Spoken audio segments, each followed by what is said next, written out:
The Stacys. My mother, Grace Stacy, was born in a coal camp in Scuddy, Kentucky in 1921. She was the daughter of Lloyd Stacy and Etha Caudell. My grandfather, James Stacy, was a night rider of the Black Patch Tobacco Wars. At the time, a monopoly of tobacco buyers controlled the tobacco growers in western and eastern Kentucky and kept the prices so low that farmers earned 2 cents less per pound than it cost to grow the crop. So Darkleaf, or Black Patch as they called it, the farmers formed a planters association to force the buyers to pay higher prices for the crops. The buyers retaliated by paying more to farmers who did not join the association. The Night Riders, a secret brigade of the Planters Association, terrorized the farmers who didn't join their cause. They even razed small towns, destroyed crops, and burned the giant tobacco warehouses to the ground. The hillbilly Night Riders were all wanted men, and James, being one of them, went into hiding by taking refuge amongst the miners who sympathized with the cause. He and his wife Elzira came to the mines to lay low and proceeded to have 8 children, including my grandfather, Lloyd, in that position. My grandmother, Effie, or Etha Caudell, was born in Perry, Kentucky. Her mother was Martha Brashear of Viper, and her father was James Caudell. She never finished 4th grade and got married to Lloyd Stacy at 15. Etha was a farmer's daughter. Her mother and father had a homestead in Viper with 7 children. They had a much sweeter life set in lush green valleys, game-filled mountains, and fish-filled streams, and country hospitality all around. She met Lloyd Stacy and moved to the mine in a company house. They had 12 children, and my mother, Grace, was the oldest. This meant Grace spent her childhood taking care of her siblings and supporting her mother in all the household chores. She did go to school, which was unusual since the company tried anything to keep schools and churches out of the mines. Anything that created hope created a problem. Grace went to Berea College School when she was 14. She had been chosen by her teachers because she was the kid who showed the most potential. And so they paid for her to go to the Berea College, which was a private school for mountain children who had been recommended and accepted to go to high school. She spent one really happy year there. She was a star runner, she played tennis, and she had a natural flair for art. She used to say how she would sit on the porch and draw art on the back of a cardboard cereal box. She had been hired for the summer as a babysitter to help pay for the next year, and at the last minute the job was canceled and she had to go home for the summer. She got on the bus and she said she knew she would never be able to come back, and she was devastated. She got off of the bus and walked down the railroad tracks from Vico to Scuddy.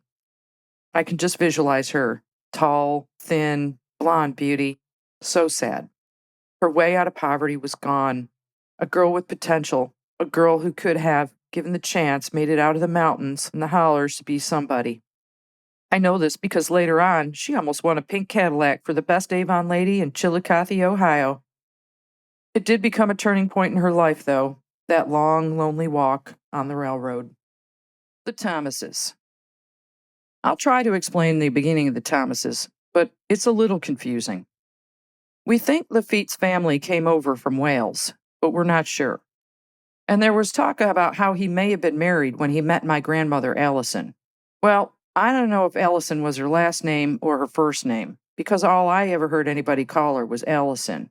But then I discovered later on when somebody told me, he said, well, that's what we all called her, but that could have been her last name. She also had the name Ida. I don't even know who his other wife was, what they would say, the mother of his other children. It's an enigma. I know he had children, my uncles, and he lived in Alabama. And anyway, Allison Ida, she was a young girl, and Lafitte did marry her, and had a whole other family with her, and that's where all the boys I know come from Lafitte. And I'll call her Allison, because that's all I know for now. So to summarize, Lafitte worked on the railroad, and he was married with children. He met my grandmother, who we called Allison. He worked on the railroad shoveling coal into the steam engines. He was a stoker. And he caught on fire. And he died from his wounds. There was always talk in the family that Allison was a loose woman, and that Bill was maybe not his, because he didn't look anything like anybody else. His older brothers as a group, there was quite a span of time between them and Bill, and nobody talked about that. He was much taller than the other boys. In fact, I got a picture of him with them. He was a good-looking guy, and his brothers were good-looking too. I got a good-looking people going for me. But anyway, he was tall. He had curly hair as a young man, and he was big. I mean, he was 6 feet. And 6 feet down there back then, well, that was big, because most of the people were from Wales and Scotland, and those people are not known to be great big people. They came to the mines in the Appalachian coal region because that's all they knew in Wales. They were miners. So, as they came over to America, they went to the mining country. Anyway, my father lived a terrible childhood. He had a terrible time, my poor father. In fact, I tried to get him to do this, and Duke and I went out and bought all the equipment and everything. And he sat down and I asked him a question, and he said, I can't talk to you. I had a terrible childhood. Terrible. And he said, no one would believe how bad my life was. I don't want to relive it. And he said, so that's the end of that. But then as we talked about things, and things must have gotten better for him, he did talk about it. He was fatherless as an infant, and Allison was evidently not the brightest bulb in the room. And mean as a snake. That's the way it was told to me.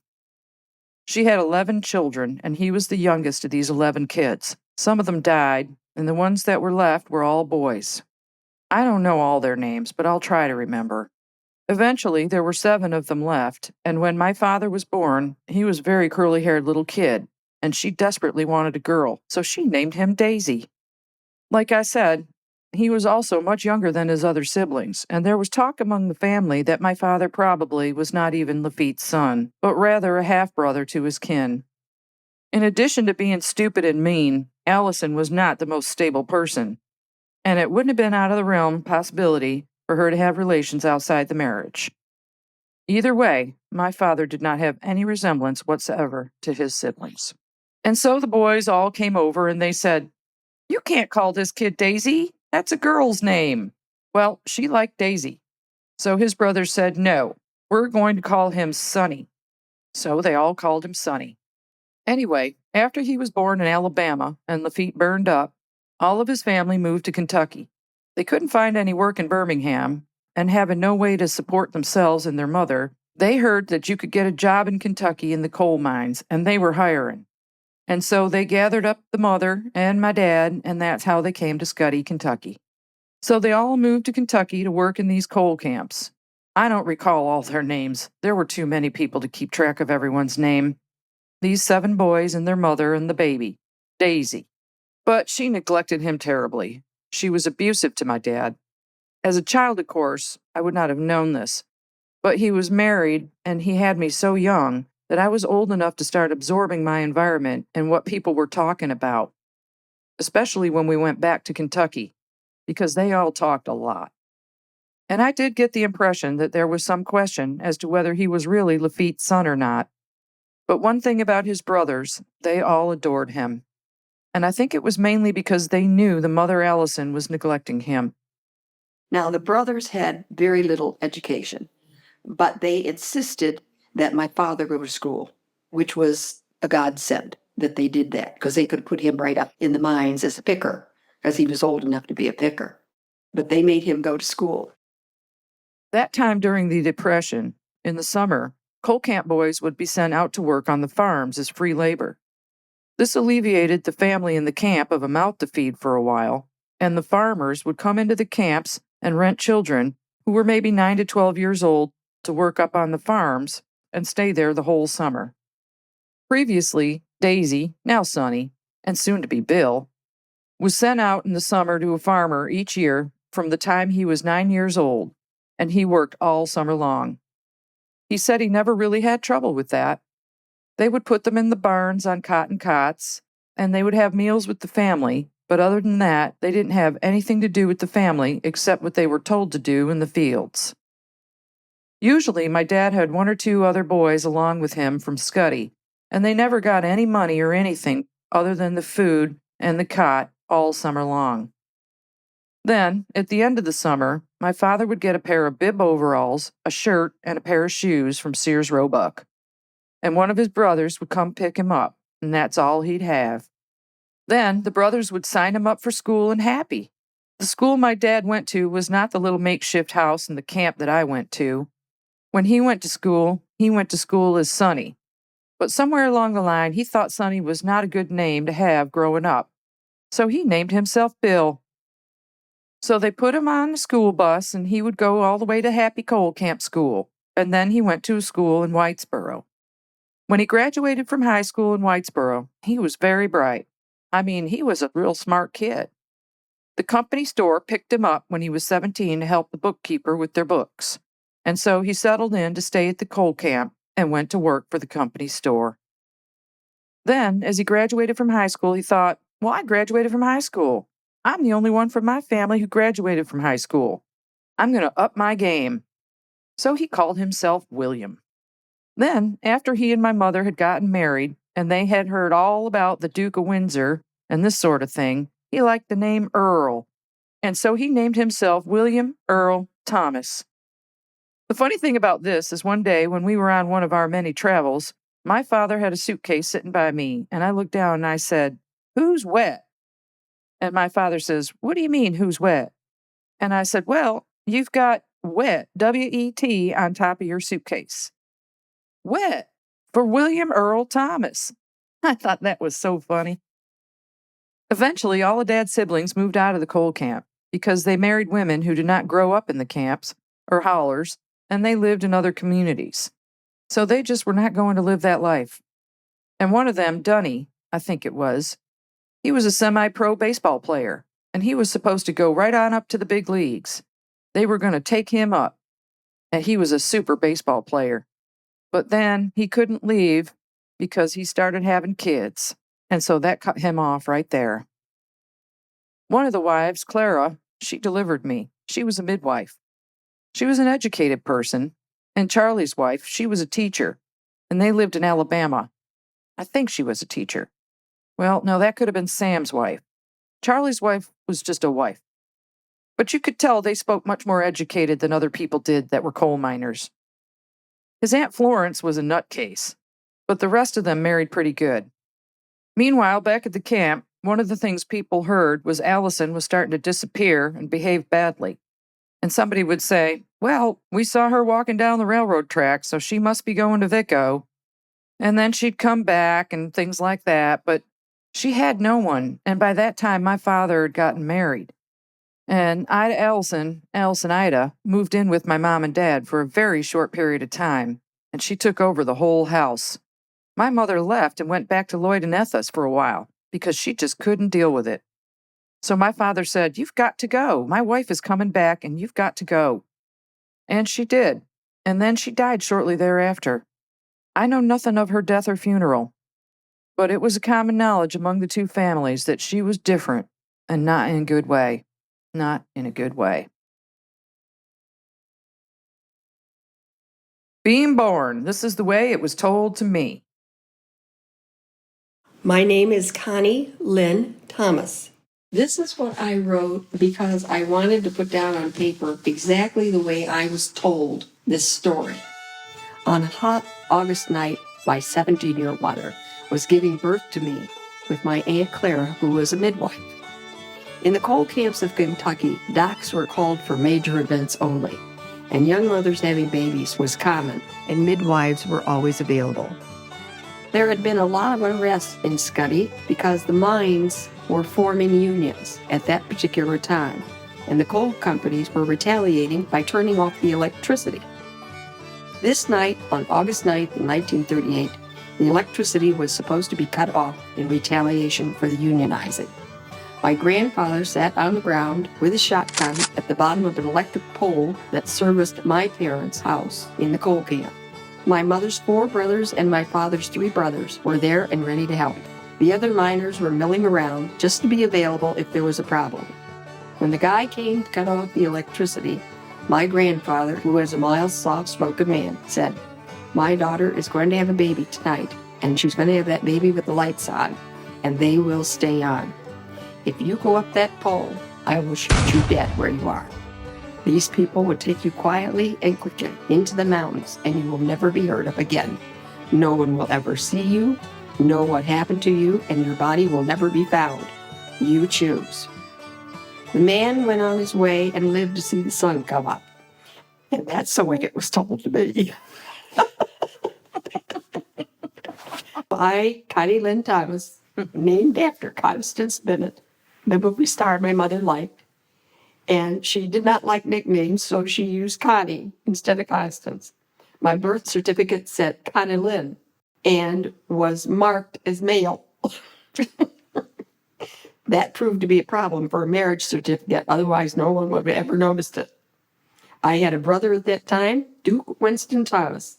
He was 18 months older than me, and he was named after the Duke of Windsor, who abdicated Anne Winston after Winston Churchill.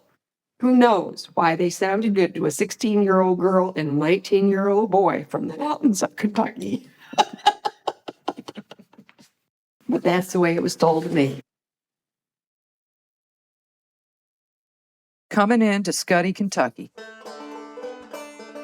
As you would come down into Scuddy, Kentucky, in Hazard County, you would weave through the mountains that are ghostly high, and the people lived up on the sides of those mountains or deep in the hollers. The roads were very narrow, and on either side you would see these little coal camps carved out of the hillsides where there were groups of people living around a mine. And the mine was the only reason they were there.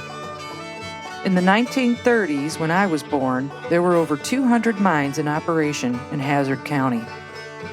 All through the woods and all over the hills, coal camp here, coal camp there. You could walk from one to the other, like walking from neighborhood to neighborhood or farm to farm. Mines that were close enough to walk where I lived were Happy and Jeff. Mostly everyone used the railroad tracks to walk from one to the other, but they were rugged shortcut paths or the road if it was near enough. So there would be this little camp and there might be 50 houses. It was different camp to camp. And there would be 5 or 6 kids per house, most of the time. Maybe more, rarely less. To get to the houses in my coal camp, you got to go up a hill, a big steep hill. At the bottom of the hill was the Car Fork River running along the road and the railroad tracks. There was a swing bridge for high water access and a large stepping stones during low water. It was the only way to get into the Scuddy camp. Some of the coal camps had bridges that you could drive over, but the only way to get to Scuddy was the swing bridges. I loved the swing bridges. It was never unsafe. They kept it up good and reliable. They had those ropes woven tight and run down through the planks that were real close together. I mean, there wasn't a frayed rope or a broken board. They were sturdy little bridges. You'd be walking on it, holding on the ropes, and they'd be swinging away, but it wasn't scary or anything. Now, you could only walk one person one way on the swing bridge. If you saw somebody coming, you had to stop and hold on, and then they would either go by, or they would stop and you would go by. When the water would go way down, it would expose a huge stone footbridge on the riverbed under the bridge. The stones were deliberately placed there. They were large and flat, and close enough for an adult to walk across casually. But us kids, we'd have to hop it. And that was fun. I mean, nobody used it that much. The kids played down there mostly in the summer. The people who lived on the bottom of the hill could somewhat farm. The river would flood every year, and that gave them good soil to grow food, and they could sell that for extra money, or share it, or barter it. And then you would go up the mountain, and the coal camp homes would all be in one little area going up, and they'd be clinging to the side of the hill with the chute coming down along the other side. The people in the middle of the hill and on up, they were more likely to move around, because while they didn't own them, they also didn't have to stay in them either. People could move around in these company houses, freely, and mostly based on an unspoken hierarchy, or a fit and need. So, as families grew and other families left or people died or whatever, they would just move into the other houses based on the situation at hand. People moved a lot in the coal camps. One thing my grandfather always insisted was that they be at the top of the hill and as far away from the coal areas, mining equipment, and the company store. So they did not move a lot. Plus, that's a hard thing for him to do in particular with 12 kids, 2 adults, and the occasional grandchild in residence, or 2, and the animals. As you look at the mine, if you were going by it from the road, you would see this cluster of miners' houses clinging to the side of the hill, and a large chute coming all the way down the mountain to the side of them, all the way down to what they call the tipple. The tipple is basically a big shed on stilts over the railroad tracks with the mechanisms to fill the coal cars. Before the coal comes down, it was hand-picked to remove rocks and dirt by little boys called pickers. Pickers could be anywhere from 6 to 12 years old. And I even saw kids that were younger than 12 coming out of that mine. The nearest town was a tiny town called Vico, which even though it wasn't a mine, it was still owned by the company, the Virginia-Indiana Coal Company, hence Vico. When you come into Vico, you made a turn and then you went out. And on that short street, there was a tiny movie theater, a tiny diner, a tiny church, a tiny drugstore, but it had everything in it. It had clothes, work boots, pots and pans, tools, pretty much everything a miner or his wife would need. The few houses that were in Vico were up on the side of the hill that came down into town with footpaths or maybe a driveway to the main road. So there was only one road in, one road out, and everything was right there. There weren't side streets and stuff like that at all. The easiest way for us to get to Vico would be to walk the railroad tracks, because the railroad went through Vico and Scuddy directly. My mom, I can still see her coming down those railroad tracks from Vico or another camp, because that would have been the easiest path that everybody would have walked everywhere. Sometimes we'd have to traverse a holler or a straightaway, or you could go out across this swinging bridge and get on the road, but that meant walking around the mountain to get anywhere, and so we'd go camp to camp with nothing in between because of the topography of it all. Camp life, such as it was. Railroad cars came through every day. Stopped at Jeff, stopped at Happy, stopped at all the camps along the car fork, and filled up. These trains, they were long. As I grew up, the mines would go deeper and deeper, and the trains would get longer and longer. The miners, the companies, the trains, they were taking it out all the time. All the time. Up above the tipples, the pickers were sorting out the rocks from the coal, and then the coal comes down the chute into the tipple. I can still picture it. It looks like a big shed with one open wall, and the wall that's open has a slide that goes down into the coal cars, and one at a time fills them up. That's the way the coal moves through. Just slides down the chute and drained into the cars. And when they saw the caboose coming, the watchman would signal. There was a fella on the train waving, "You need to shut off the tipple and so many cars." And they were so used to this, they could time it so that they could stop the flow from the chute at the perfect amount at the last car so that it would be perfectly filled. No clocks or gauges or anything like that. It was just timed on instinct, or the sheer repetition of it all, day in, day out. Once you crossed the tracks into my coal camp, there was the company store that sat over to the left, and it was the only place that you could buy anything inside the camp. Every miner was paid in scrip, and that can only be used at the company store.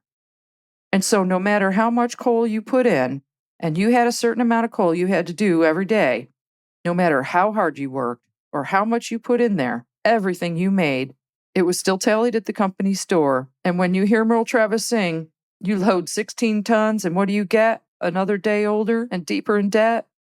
Well, that's exactly what was happening. If you went in to buy your groceries, if you made $16 that day, you got $16 worth of groceries.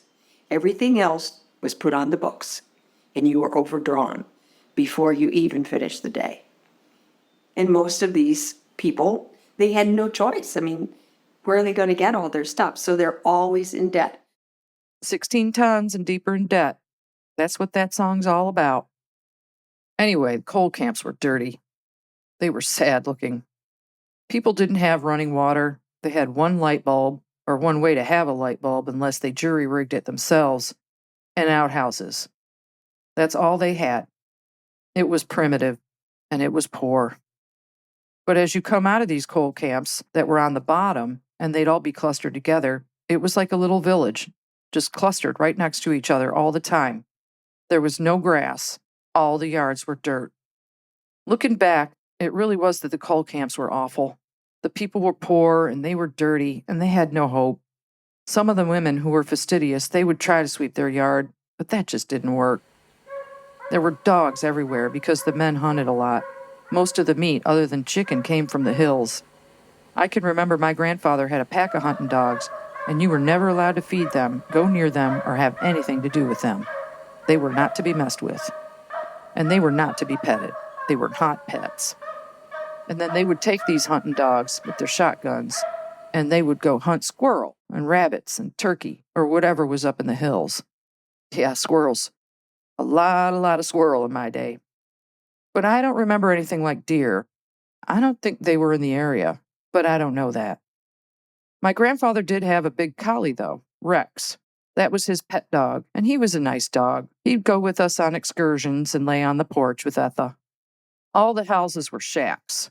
They were as old as dirt. Usually they were on stilts, and you would walk up the front porch steps onto a large porch across the front, and then you passed through the house, and you could walk right out the back door onto the ground because of the steepness of the hill. And I never saw a painted one, ever. They were all bare wood, old furnishings on the outside, and the windows were all old and crooked, with piles of junk underneath them. People just flung things out the window when they were done with it. Even back then, everything was old, like it had been going on for so long. I look back and I think, oh, well, when I was younger, that would have been when things were new or fresh. But there was never new, and there was never fresh. It was just dirt and wood. The houses had no weatherproofing, and anything you did just added to the falling apart of everything that was there. The wood would rot, the windows would not be straight, and anything anybody did to fix up the houses really didn't matter because they didn't own them. The houses were all owned by the company store. They were awful, unforgiving old houses. But the miners had to pay rent, and they had to pay electricity. So there again, they were never going to be ahead. It just got added to the debt. A company bill every month included rent for the house and the utilities, which was a light from one wire coming into the house. That's all every house was given, one wire in. So people would jury-rig those inside and put them in different rooms, but they would have to do that themselves. Any more wire in or light bulbs was all on them. There was no running water unless you count the river. Just outhouses, troughs, and buckets. There were fireplaces in every room in most of the houses because there was no heat or anything like that. A typical house, you walked in the front door, and there were only 4 rooms and a kitchen in all. There was never anything bigger than that. 2 rooms in front, 2 rooms in the back, and the kitchen off to the side that would go outside to the ground. The front room was usually the master bedroom because the mother and father were always up first, and so the kids would double up or triple up. You see the movies where kids are toe to head and head to toe. Well, that's true. That's just the way they did it. And the babies slept with the parents, or maybe even in a dresser drawer until they were probably about 2, because that's when they were weaned. Everybody was breastfed. And then they had this big black cook stove in the kitchen that used wood or coal. Those things were hot. I mean, really hot. It was like a furnace to cook on those things. Miner families were always terrified of fires. They were always afraid of a fire in a fireplace or in the cook stove. There was a lot of opportunity to burn these houses down, and they were super careful. This I remember. All the fireplaces were always right in the middle of the house because you had room. And so the 2 fireplaces would be back to back, facing into each room and divided up by 4. The houses were insulated with newspaper. That was what they used for insulation. And if there were planks or wood that weren't quite together, they would just stuff newspaper in there, and then they would paper over it. They were very, very basic. And then, by the back door on the outside, there was always a big tub of water, like a wash tub. Some of the coal camps had showers that they provided for the men when they came out of the mines, but a lot of them didn't. And I don't think ours did, because I remember my grandfather using the wash bucket all the time. On the inside of the kitchen door, there was a bucket of water with a dipper. That's what we called it, the dipper. And if you wanted to drink the water, you go in, and you dip it with the dipper, and you drink it. There was no plumbing in the house, not even a pump. They had to haul it in buckets. I can remember my grandmother getting up really early in the morning, and by getting up early, it'd be like 4 o'clock, and she would start the fire. So you can see why if they had all the other kids sleeping in the front room, they would wake them up. My grandmother would start the fire and make my grandfather breakfast. My grandfather would eat, and she would pack his lunch bucket. He was always gone in the morning when we got up. The lunch bucket was metal and built like a double boiler where there was hot water in the bottom, and then they had their lunch and a snack on the top. And then there was a metal lid on that, and that was how he would take his lunch and go to work. My grandmother always had somebody to go up to the tipple and take my grandfather something to drink or a snack if she could conjure it up. And of course, I always wanted to go too, but women weren't allowed near the mine. It was a thing. Women weren't allowed. It was bad juju. So my aunts and I could only walk so far with my uncles to make the delivery. If the boys were all busy and there was only a girl to make the delivery, the miners would yell up to Lloyd on the tipple and they would say, "Hey Lloyd, your kids are here, but it's just the girls." And they would come and get the drink or the lunch bucket for him. And they were all covered in dirt and dust. I also distinctly remember that there was not a lot of fighting. I don't remember any of that sort of thing ever in the mines. They were too busy, maybe, and all in the same boat. They were, in my recollection, very supportive and helpful to each other, and they seemed to me that they were very shy people. They didn't trust anybody outside the camp. If they didn't know you, they didn't trust you, and they would ask you, "Where are you from? Where's your camp? Where's your howler?" "Well, I need to know where you're from." And somebody who was from over the mountain, another howler, or another camp or whatever, well, they just wouldn't pursue that. Everybody watched after everybody else in their camp. So there you have it, the Scuddy camp. The railroad, the chute, the tipple, the company store, the Stacy house on the hill. Of course, nobody actually owned the house in the coal camps. They were owned by the corporation, and there were no standards to speak of. It was left to the occupant to make any repairs or modifications. My grandfather, Lloyd, he was a carpenter, and I remember their homestead being in better shape than the other houses. It had a deep front porch on stilts, 6 or 7 steps off the ground. It extended the whole length of the front of the house with 3 sections. On the left was a large carpenter's box and work area that capped the edge of the porch front to back. It was like an outdoor workshop for fixing and making useful things around the house. I remember one day I thought my grandfather was actually making us a dollhouse on that workbench, which was beyond exciting to a dirt poor girl living with 12 aunts and uncles. But he was building a new spring house. The first taste of the rise and fall of excitement, from excitement to disappointment. Common thing in the coal camps of Kentucky, like mountains and hollers.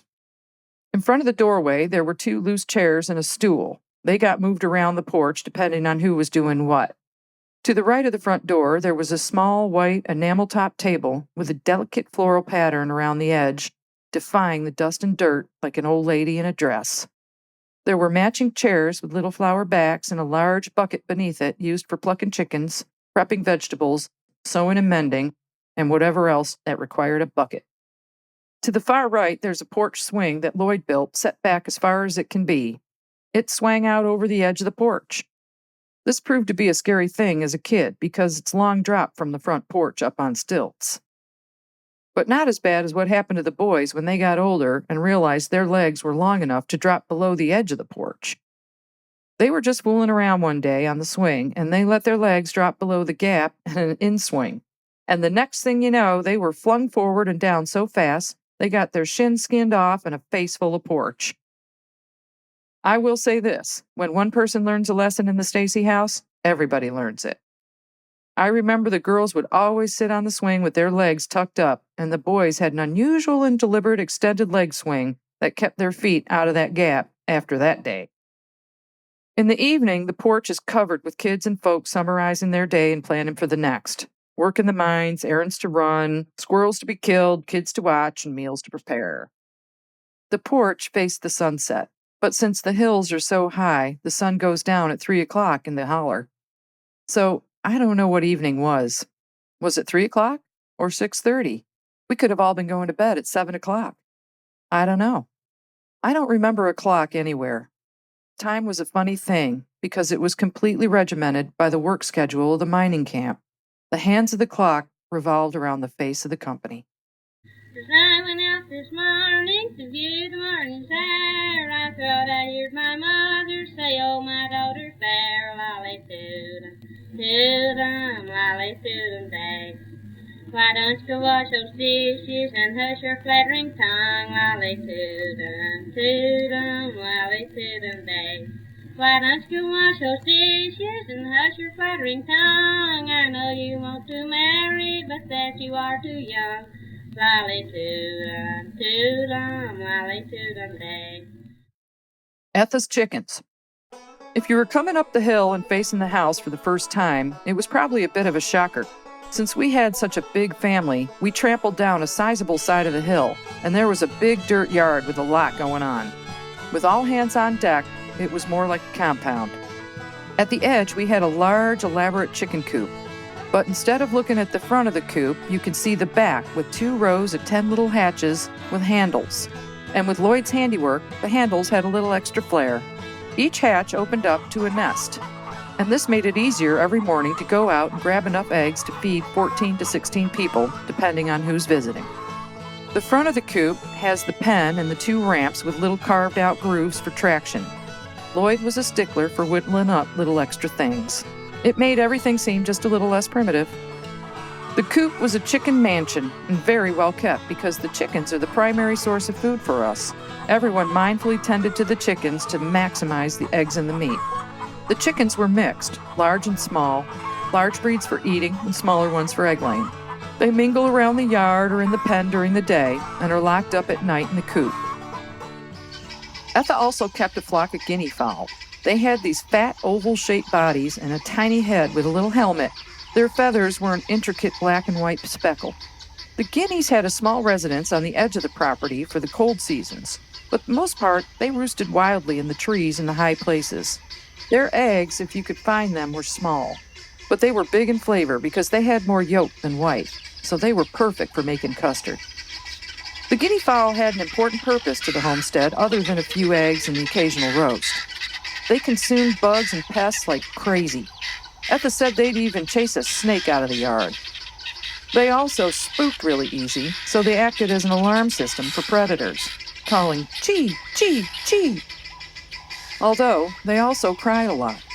If one got lost, it wouldn't stop crying until the others found it. And if one was killed, they'd all gather around it and cry like it was a guinea fowl funeral. They were an animated, noisy bunch. And then there was the black and white spotted Kentucky specks, with matching black and white spotted eggs. Etha said they were from everybody mixing everything up, and they were a show-off if you had one, a legendary and mysterious breed of the holler. There was a lot of chit-chat with visitors about those strange-looking birds. As you went around the back of the house, there was the back dooryard with a wash basin. Since the house was up on a steep hill, you had to go up 6 or 7 steps to get to the front porch. But you could walk straight out the back door onto the ground. The back dooryard was a thin strip of level ground carved out behind the house, with the hillside so steep you could reach out and touch it without bending down. There was a tiered vegetable garden that stepped up that hill, and then the other side of the house was the dog kennel and a mountain spring that was our water source. My grandfather never wanted a water source that was from a river or a creek because of the dust from the mines or the runoff. Or people could be keeping cows in meadows nearby, and he didn't want the water to be contaminated. The house we had was set up on the hill near a perfect mountain spring outlet.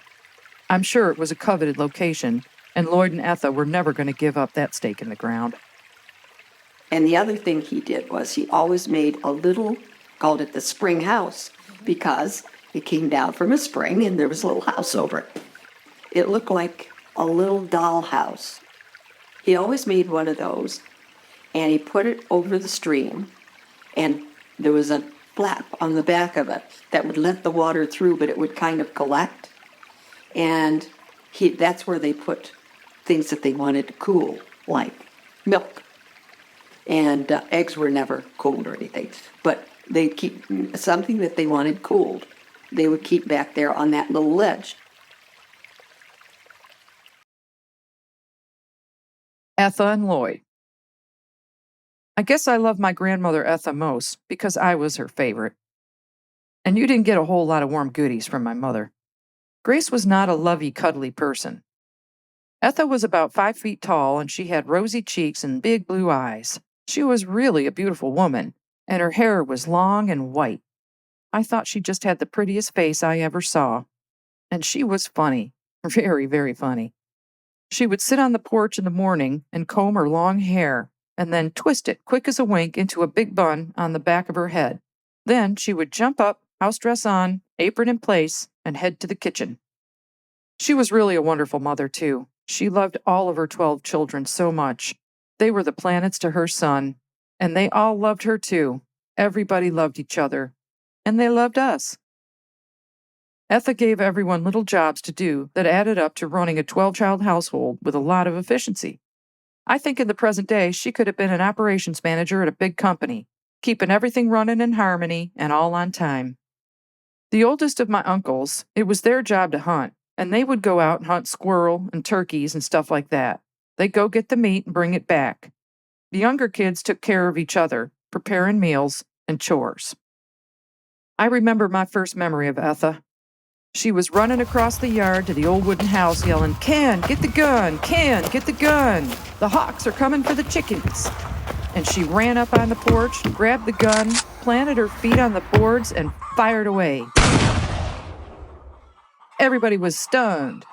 The blast of that old gun made our ears ring, and the chickens were jumping and squawking, and the dogs were barking, and the kids were yelling. I don't know if she hit that hawk, but finally, we all settled down, and the chickens went back to pecking on the ground, and we went back to chores. Etha Stacy was on the job protecting her brood of chickens and guinea hens to feed her 12 children. When there are 14 mouths to feed, you need every chicken. So she put the gun down on the carpenter's toolbox for Papa Lloyd to clean and reload. She was a tough nut. She was strong. She could lift big stuff, like full water buckets with a baby on her hip. I remember her helping when my grandfather needed help with the porch or needed parts to fix something.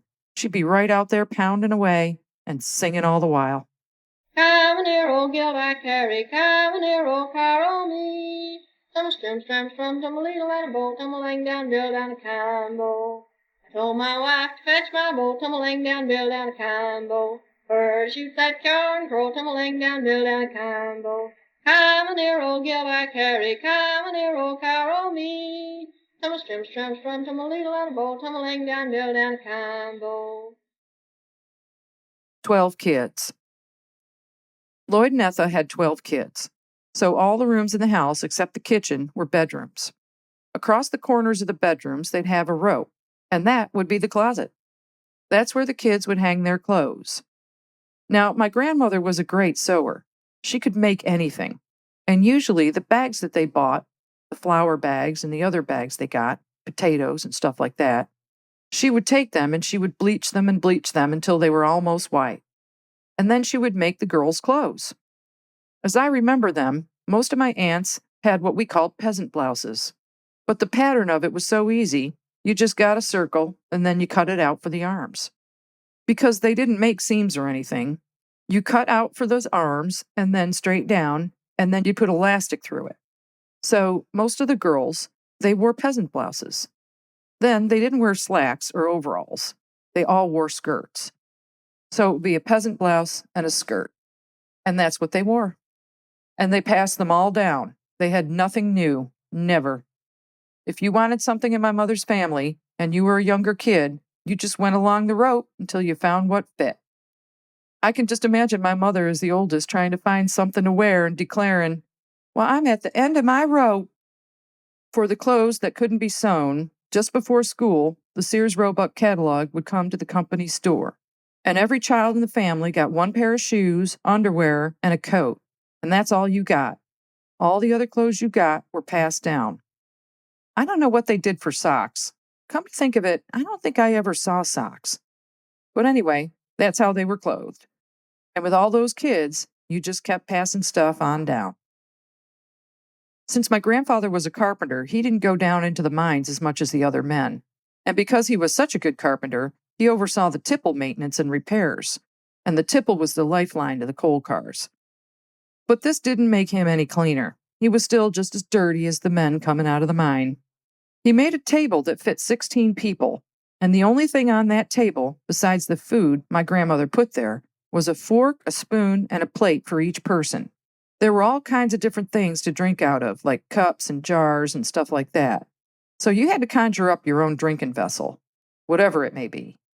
It sounds really so primitive and so poor to tell that story, but like people say, you never think that you're poor just because everyone around you is like that too. So if you just don't know anything different, poor is relative. My grandmother was very pretty, and my grandfather was very handsome, and they had a bunch of really good-looking kids. My mother was the oldest. Actually, Gladys was the oldest, but she died very young when she was 2. And my mother never really got over that because she died in the same bed with her. And my mother woke up and her 2-year-old sister was dead. So that was a pretty long-standing problem with my mom. There was Gladys, who died at 2. There was Grace. And on her birth certificate, it says Gracie. So I think her name really was Gracie, but she never wanted to be called Gracie. We all called her Grace, and everybody knew she was Grace. Then there was Robert Lee. Then there was Owen. Then there was Thelma. And then there was Ella May. And then there was Lloyd, which was my grandfather's name, Lloyd. And there was Susan. And there was Douglas. And there was Kenneth. And then there was Willadell. And Willadell died when she was also 2 or 3 because they had moved down to the flat bottoms. And my grandmother always said that was not good. She never wanted to live on the bottoms. And the bottoms was where the creek went through. And it flooded. And it caught the baby. And the baby went down the river and died. Willadell drowning was a terrible thing. Susan was there. To see this was really traumatic for Susan. She was the one that found her. And it was awful. It was a terrible thing. Willadell was a beautiful child. We had the funeral, and funerals in Scuddy were always in the house. They were all in the person's house, and they decorated it as best they could. So they laid little Willadell out in a beautiful dress that I know my grandmother had probably made, and they laid her out in this coffin that my grandfather made, and they buried her. She was 4 babies under me, so I was 8 or 9 at the time. She was actually my aunt. My grandmother had 4 children younger than me that were actually my aunts and uncles. Oh, the river seems dark, and the river seems wide, but heaven's there on the other side. Would you claim that home that is built for you? Then trust the Lord, He'll help you through. He'll come to the stream that is near His train, like a bridal child on the river's bank. He'll stand on the shore and look away to the other side, to the rims of day. Oh, the river seems dark, and the river seems wide, but heaven's there on the other side. Would you claim that home that is built for you? Then trust the Lord, He'll help you through. Etha is a wizard. The wood stove was hot because it had been laid and fired earlier. She grabbed a knife and then out to the smokehouse to cut a slab of bacon off the smoked pig. For breakfast, Denver, my uncle, gathered the eggs. When you got the chicken eggs, you didn't go inside the coop. You went along the back, and then you'd get them out of the nest through the little hatches. You just lift the hatch and then grab the eggs out of the back of the coop. The flour, the Crisco, and lard were already on a big cook table in the kitchen. A mound of biscuit dough was slapped on the table and cut into rounds with her favorite glass. It was her biscuit cutter. 2 huge baking sheets filled with biscuits were popped into the white-hot oven. All the eggs were thrown into 2 frying pans, sunny side up. While this was going on, the girls would set the table with plates, forks, and a huge pitcher of milk. You bring your own cup. It was an assembly line performance. Everybody had a job, and it ended up with all of us sitting down at the same time. Papaw, my grandfather, took the first platter, if he was still home, and he filled his plate, and then everyone started passing the platters. Everyone got something to eat as the platters circled the table real fast, but to be the last one at the table, you always got the least. Babies were breastfed until they were 2 years old, and my mama had a baby on her arm for all the years I can remember. My mom was the oldest at 12 and married at 15, and that's just how it happened. Etha had a great big black wrought iron stove and big black iron pans. She would slap the dough on the big table and flour it, and slap it and flour it. And then she'd put those biscuits into the oven. Those biscuit pans were huge. They were 2 huge, great big pieces of metal. My grandfather made them. And I don't know whether they were steel or what, but these weren't your run-of-the-mill cookie sheets. Etha didn't have cookie sheets. While those were baking, she would get these 2 skillets, big skillets, hot, and she would first fry up the bacon, and then she would put the oil from the bacon into the other hot pan, and she'd put all the eggs that she'd gathered that morning in there, and they were all sunny side up. And the way she made them sunny side up was important. This is how I learned to do it. She would throw water onto the pan and put the top on, and they would poach across the top to keep from breaking. And then she'd take the top off and put the pan on the table on a metal trivet that my grandfather made. It had little metal stilts. And then she'd put down this big, huge pile of biscuits and the big pile of bacon. And if there was any bacon fat left in the pan, she'd pour it into her bacon drippings jar for other uses. When it came to roasting a chicken, and she had the best chickens, it was another one of her down-pat operations and efficiency. Boy, I can remember going out with her and she'd kill 3 chickens fast as a wink. She'd grab a chicken and wring its neck, grab the other and wring its neck, and so on. She would put out a wash tub, and they had an outdoor fire pit that the water would get hot, and we'd dip those chickens in the hot water and have to pluck them. And then after we plucked them, she'd hold them up by their necks and she'd take a piece of wood from the fire and she'd scorch the chickens to get all the little feathers we'd missed. And then she'd whack off their necks and whack off their feet and whack them up into pieces, and we'd get out the liver and the heart and the gizzards. She would have a pot on the stove with the hot water, and the gizzards and the livers would go in there while she was frying up the chicken. And boy, she made good fried chicken. Her recipe was that you dip the chicken in flour, and then buttermilk, and then back in the flour. And then you'd throw them into a pan sizzling with the bacon drippings that she'd had left over.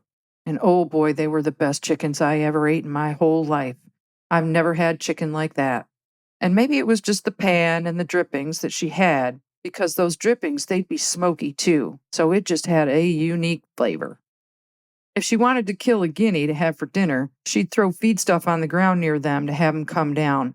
But she didn't do that very often. We didn't eat the guinea fowl very often. They had a pig that they would kill in the fall. They killed the pig, and then they'd hang it up in a tree and slit it open and put it in a smokehouse my grandfather made. And then if my grandmother needed bacon or she needed meat of some sort, because maybe they didn't have it that day, she'd go out, she'd cut that part off. The other thing they had was salt pork from the pig, what we called salt pork. And the salt pork was put in barrels, and it was used as grease. And they would save that salt pork and keep adding to it. So you had a lot of stuff that was salted. They didn't have condiments. They didn't open up a cupboard and find cloves and cinnamon and all this other kind of stuff. You had salt and pepper and the smoke from the pigs. That was just the way she did it. You only had 2 meals a day. She had a huge breakfast for the kids. My grandfather wasn't there unless he was off or it was a weekend, because he was always up and out early working at the tipple. But the rest of us were there. For lunch, she'd make cornbread, and we'd have cornbread and buttermilk. We used to make buttermilk in the churn, and everybody got a big glass or a cup of whatever they had, and then you would crumble the cornbread into the buttermilk and it would make a mash, and it was so good, and that's what we'd have for lunch. And then she would have berries, because she could always find blueberries and blackberries or cherries or whatever. She was a wizard. In her kitchen, my grandfather built a wall of shelves with a little lip on them, and all of her canned goods would go up in there. They pickled a lot of stuff. They pickled eggs, they pickled beets, they pickled cucumbers. She would pickle everything. So she figured out how to feed those kids. But what was really interesting as I look back is with that simple diet, they were all really healthy. They hardly ever got sick and all had great teeth. From a young age, the boys were taught to shoot because a lot of times when my grandfather was working, my grandmother would say, Ken, get the gun. Go up and get something for dinner. Go see what you can find. And yes, I think my grandmother was a wizard because they had those staples. She always had a garden. She would have a terrace, and I could remember these because the hills were so steep that they were rocky, and you didn't have a whole lot of land. You didn't own anything around the house. You only rented the house that you lived in. So she would go out with those kids, and they would get rocks, and they would make a terrace that they would have corn and poke beans, and they call them Kentucky Wonders. And they'd have tomatoes, all kinds of things like that in the terraced garden. And then my grandmother and us girls would go out and get dandelion greens. And we did this a lot with her. I really began to hate them. Dandelion greens remind me of kale today. I won't touch kale. You could not put that on my plate. And we'd pick these dandelion greens, and you'd have to make sure that you leave the flower. But you pick the leaves around the bottom, and you put them in a basket, but you had to leave the flower. And I don't know why that is. I don't know whether it encourages more growth at the bottom or what. It was wild food. Weed food, quite frankly. You'd go to a field to pick the dandelion greens, and it was almost always used in the cooking to fluff up a stew and tasted like spinach, a little bit of a bitter taste. She would put the lard or bacon or grease or whatever drippings she had on the back of the stove in the great big pot. And then it was just a matter of filling the pot with as many greens and roots and, God willing, what little meat, rabbit, squirrel, or chicken or whatever, and fill in the blanks with water and make a stew. She was a good cook. She loved to cook a big pot of something with 12 kids. It was the easiest way to stretch a meal.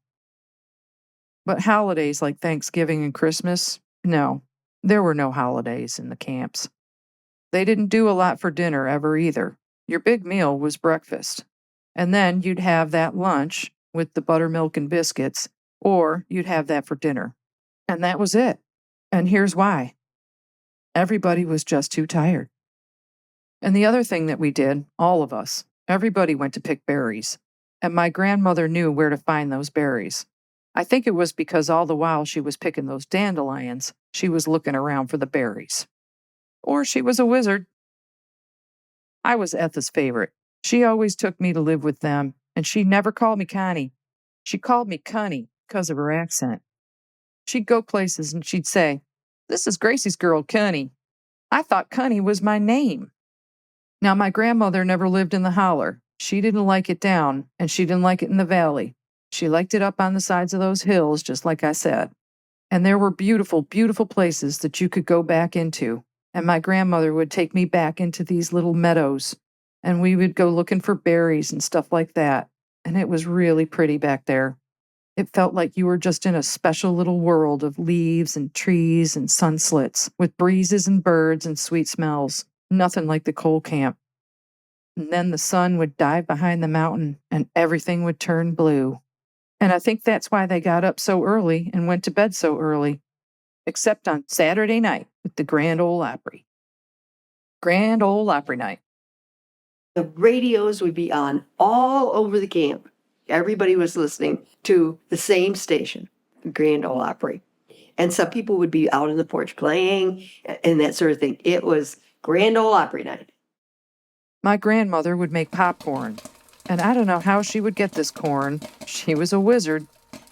But popcorn became popular during the Great Depression because of how much it expanded and how easy it was to come by. I would expect this is why it was a common specialty in very poor circumstances such as ours. And so the popcorn would magically expand enough to feed 16 people on that night. Etha would put the kernels in a big frying pan on the kitchen stove and cover it with a lid my grandfather made that looked like an upside-down metal basket, like what a grill basket looks like today. I don't remember if the popcorn had salt or anything else on it. Probably not. And then she'd have a bucket of little potato spuds. They were all the size of a little baby's fist, She would get coals going in the fireplace, and the hot metal plate in the back made it like an oven with an open door. She would make a space on the floor of the fireplace with a level layer of hot coals and lay the potatoes in and cook them just like that, right on the coals. Somebody would have to keep tapping and turning them with a long, thin poker and stick them to see if they were done. Meanwhile, my grandmother would get some fresh churned butter and heat it up. We were always churning butter. We made our own butter, and it was white. When the potatoes were done, my grandmother would put them in a big washpan, and she would coat them all really good with the butter. Those potatoes had a charred skin soaked in fresh churned white butter on the outside and puffy golden nugget taste on the inside. I bet people would pay top dollar for what that tastes like at a gourmet restaurant today. In the warmer months, we could sit on the porch and in the house and kind of spread out. If it was cold, we'd move a bench from the kitchen table into the front room, Etha and Lloyd's bedroom, and sit on the bed and on the bench and on the floor. The older kids would sit in the kitchen, and I could hear them half listening to the radio, maybe humming along and talking amongst themselves about people or whatever happened that day. And so we would listen and sing along to the Grand Ole Opry with our popcorn, spuds, and water. It was so much fun. It really was. Grace meets Bill. If you're wondering why I spent so much time living with my mama and papa, here's the story as it was told to me. The summer my mother turned 15, she met my father, who was 17, at a baseball game.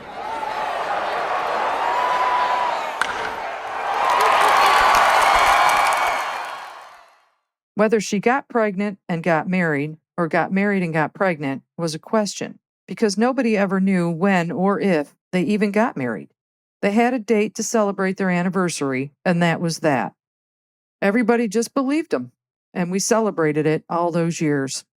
We never knew whether they were legally married or not, and we never found a marriage certificate. Dad did not go down into the coal mines because his brothers made sure he had an education. Now, out of all the people in the coal camp, he might have been one of half of them that actually had the equivalent of a high school education. He was smart. He was really smart. And not just book smart. He was people smart. He went to the company store and he said, "I can be a bookkeeper. I know how to keep books." Even though maybe he really didn't. They hired him to be the assistant bookkeeper, and that allowed him to rent a house. So that was the house that he and my mother lived in. They were both still teenagers. And it was in the side of a hill near where his 7 brothers all lived. At this point, my mother's only 16 or 17 years old and raising a baby and taking care of a husband and a household. Looking back, I think my grandparents must have known there wasn't something quite right with Grace. Because having been the oldest of 8, she should have been able to handle that. But my grandparents, Etha and Lloyd, they'd come down a lot and check on the kids and the baby. One time, my grandfather was just sitting in the front room with the fireplace going and watching me waddle around. Nobody was paying any attention to me, which made me out of sight and out of mind by Lloyd's reckoning. As he was coming to realize the total lack of awareness, I did an unsteady baby lurch, spun towards the fireplace, and landed right on a red-hot poker. My grandfather snapped me up, called out for Etha, and he was just having a complete fit at the unfit. "They aren't watching this baby," he yelled. They got out the Crisco and the ice water, and they put my hands in it as I screamed. And my grandfather said, "You weren't watching this baby. She could have been burned to death." And he tore into them again. So they took me to their house because my grandmother and my Aunt Clara, who was a midwife and like a nurse, but of course not officially a nurse, they could take care of me until my hands healed. Well, then my parents came up to visit me, and there I was bumbling around towards the fireplace again. My grandfather was sitting in a rocking chair and he just sat, and they weren't paying any attention to me. And there I was, going right up to that fire. My grandfather scooped me up and told my mother and father to leave, and that they didn't know how to take care of a baby, and that they were going to kill this one. He said, "We're keeping this baby." And so they kept me. My mother came every day and took care of me at the Stacy house. In my early childhood, I spent more time living at my grandparents' than I did with my parents. Going to school. The one thing the Scuddy Coal Mine Camp had was a doctor. This was a big deal because they had to pay a little bit extra to the company to have Dr. Baker come and live there. He had a nicer house at the end of the coal camp, just outside where it was green. He was well educated, and so was his wife. I don't know if they had kids. I never saw kids around there.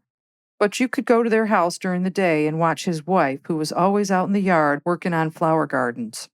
And watching a flower garden grow to a coal camp kid in the 1930s was like watching TV. It was glorious. She was not a pretty woman. She didn't mix with anybody, but she was nice. I also started to get to know what good discussion or good vocabulary or whatever you would call it was like when I visited her. She had the best stories to tell. And then she'd say, "Now go on home." And I started to realize how much more there was to the world. It would have been 1943. I would have been 5 or 6 years old. And that's when I started school. A woman taught the school in Scuddy, and it was a one-room schoolhouse the miners put together on a shoestring. Because, like I said, the coal company wasn't going to educate you. That would be too much empowerment. So my grandfather said to my Aunt Susie, "Susie, you're responsible for Connie going to school, and you're going to have to take her to school." And so I went to school for the first time with my Aunt Susie. Now, in this little schoolhouse, each grade had its own little table, and Susie was at the high school table. She took me in, and she sat me down with the table with the youngest kids. And I was terrified. I mean, here I am, I'm just visiting, and all of a sudden, I'm going to school. I knew nothing, and I felt like a scared little mouse peeking out of my dark, blank brain, hoping nobody would notice me. I was so scared. I remember just thinking, why am I here? What am I doing? What am I going to do? Because I'm so stupid, and it was awful. And you couldn't cry. Oh my God, in the coal camps, you don't cry. It's a real, well, you're a sissy kind of thing. She must have looked over and seen me in that state. I must have caught her eye or done something, because she came over and she said, "You don't like your desk?" And I said, "No, I don't like my desk." So she collected my pencil and paper and said, "Well, then you're coming with me." We went to the high school table, and she told the girl who was sitting next to her, because she was 2 people to a bench, she told that girl to move, and she put my paper and pencil in her place. All the time that I went to that school, I was sitting in the high school, but I was doing kindergarten work. And my Aunt Susan would give me a piece of paper with numbers written out, and she'd say, "These are numbers, and you have to write all these numbers." And so I did. And then she would give me a piece of paper with the alphabet all in neat rows, and she would say, "This is the alphabet, and you have to write all these letters." I really wasn't being taught how to use the numbers or letters. I guess I basically knew what they were for, but with no proper instruction. I'd make a mistake and she'd just change it. She never said why or anything. I just thought, wow, I'm learning. Susie must have said something to Etha. Etha could barely read and write. I remember finding letters from her to my mother late in life, and they were like the letters of a second grader. Small words, short sentences. "Dear Gracie, how are you? We are okay." So at night, Etha would have Owen, who knew how to read and write pretty well, self-taught, I imagine, or maybe somebody did the same thing for him, and now he was helping me. He would sit with me to show me the alphabet and how it was used to make words. He wasn't a very good teacher, but I started to get the hang of it with small words and a lot of questions.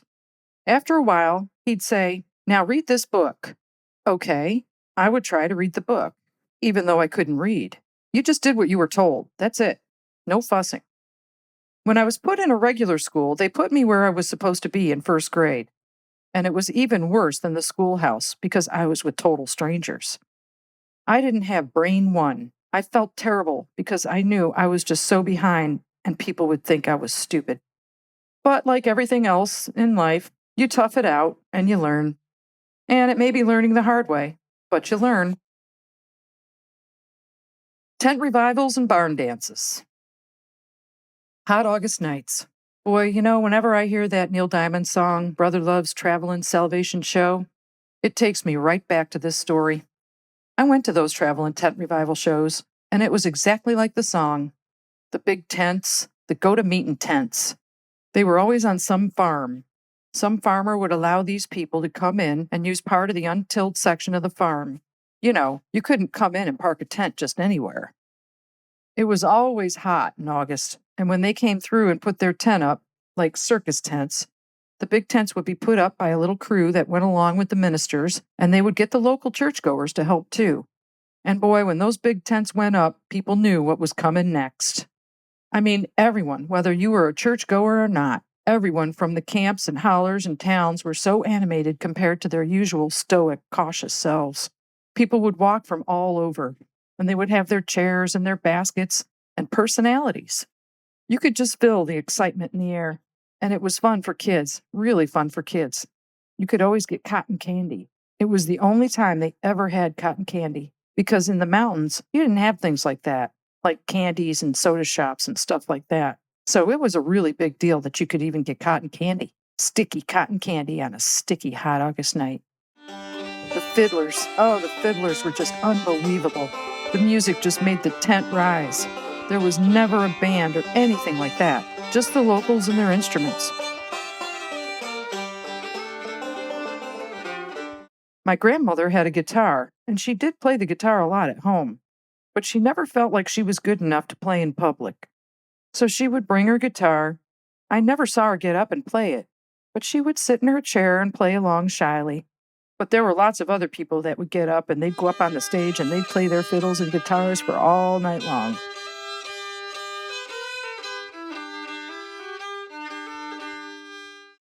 But she and Lloyd would sing at the tent revivals. That's where they could really sing. You could hear them singing from a cotton candy stand. I remember the songs were a lot of the Christian songs that you don't hear in the North. It was Onward Christian Soldiers, Little Brown Church in the Vale, and songs that were old hill tunes. If there's preachers in the church and you don't preach right, what shall we do? Let the church roll on. Let the church roll on. Let the church roll on. Let the church roll on. Let the church roll on. If the sisters in the church and they bob their hair, what shall we do? Let the church roll on. Let the church roll on. Let the church roll on. Let the church roll on. Let the church roll on. I hear them in the music today if I'm listening to folk music or I'm listening to old ballads or something. And during the 60s and 70s, when I would sing along with folk music in the car, I remember thinking a lot about that music and how it sounded like those religious songs, and it always took me back. Linda Ronstadt sang a lot of them, and there were other people. Well, of course, Dolly Parton and Loretta Lynn, and the people that I was used to from the Grand Ole Opry and on. They sang a lot of religious songs. It was always included in the program. So you hear them, and my grandmother would just kind of break into song. Most of the time, it was religious songs that we sang. But at the camp meetings, everybody knew them too. I mean, they didn't hand out leaflets. I never saw a songbook or anything. Everybody just knew them. Everybody knew them, and they sang them. Jonah sat down and began to sigh. Prayed to the Lord for to let him die. Preached the gospel he sure did dread, till the sun beamed down upon his head. God moves in a windstorm. He rolled in a windstorm. He moves in a windstorm, and he troubled everybody in the mind. Another thing you can tell, and I've heard people talk about it, is that a lot of the Appalachian singing had influence of the Swedish yodeling. The folk songs, you can kind of hear that, like Froggy Went a-Courtin'. You can really hear the yodeling in that song. Froggy went a-courtin' and he did right, Froggy went a-courtin' and he did right, Froggy went a-courtin' and he did right, holding a pistol by his side,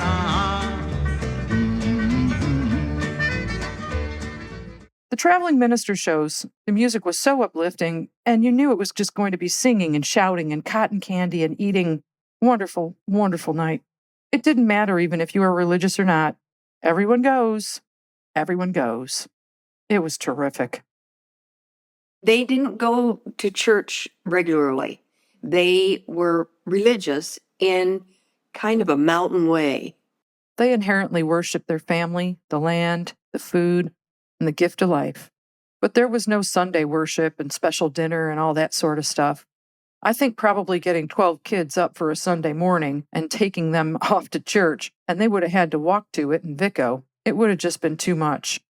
And I don't remember seeing a church in that coal camp. Like schools, the coal company wasn't going to allow churches in the camp. That'd just provide too much hope. Now, my grandfather, Lloyd, he had a nice voice, too. It was very soft and very quiet, and he was really a very shy person. So he would be sitting on his carpenter's chest in the long front porch that was his spot, and he'd start to hum and then sing these little ditties to us. But he didn't sing a song and everybody was sitting there listening. He'd just all of a sudden kind of break into some soft little thing and sing it. And the kids all liked that, like the one about the duck. If the ocean were liquor and I were a duck, I'd go to the bottom and never come up. There were other verses to that I don't remember. So that's the way it was. And his other favorite song was Jack of Diamonds.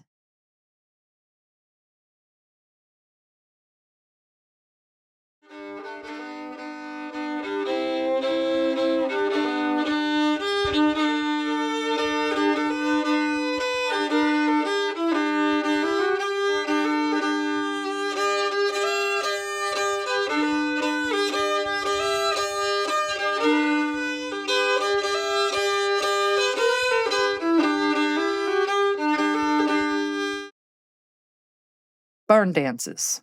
The barn parties on Saturday night. Wow.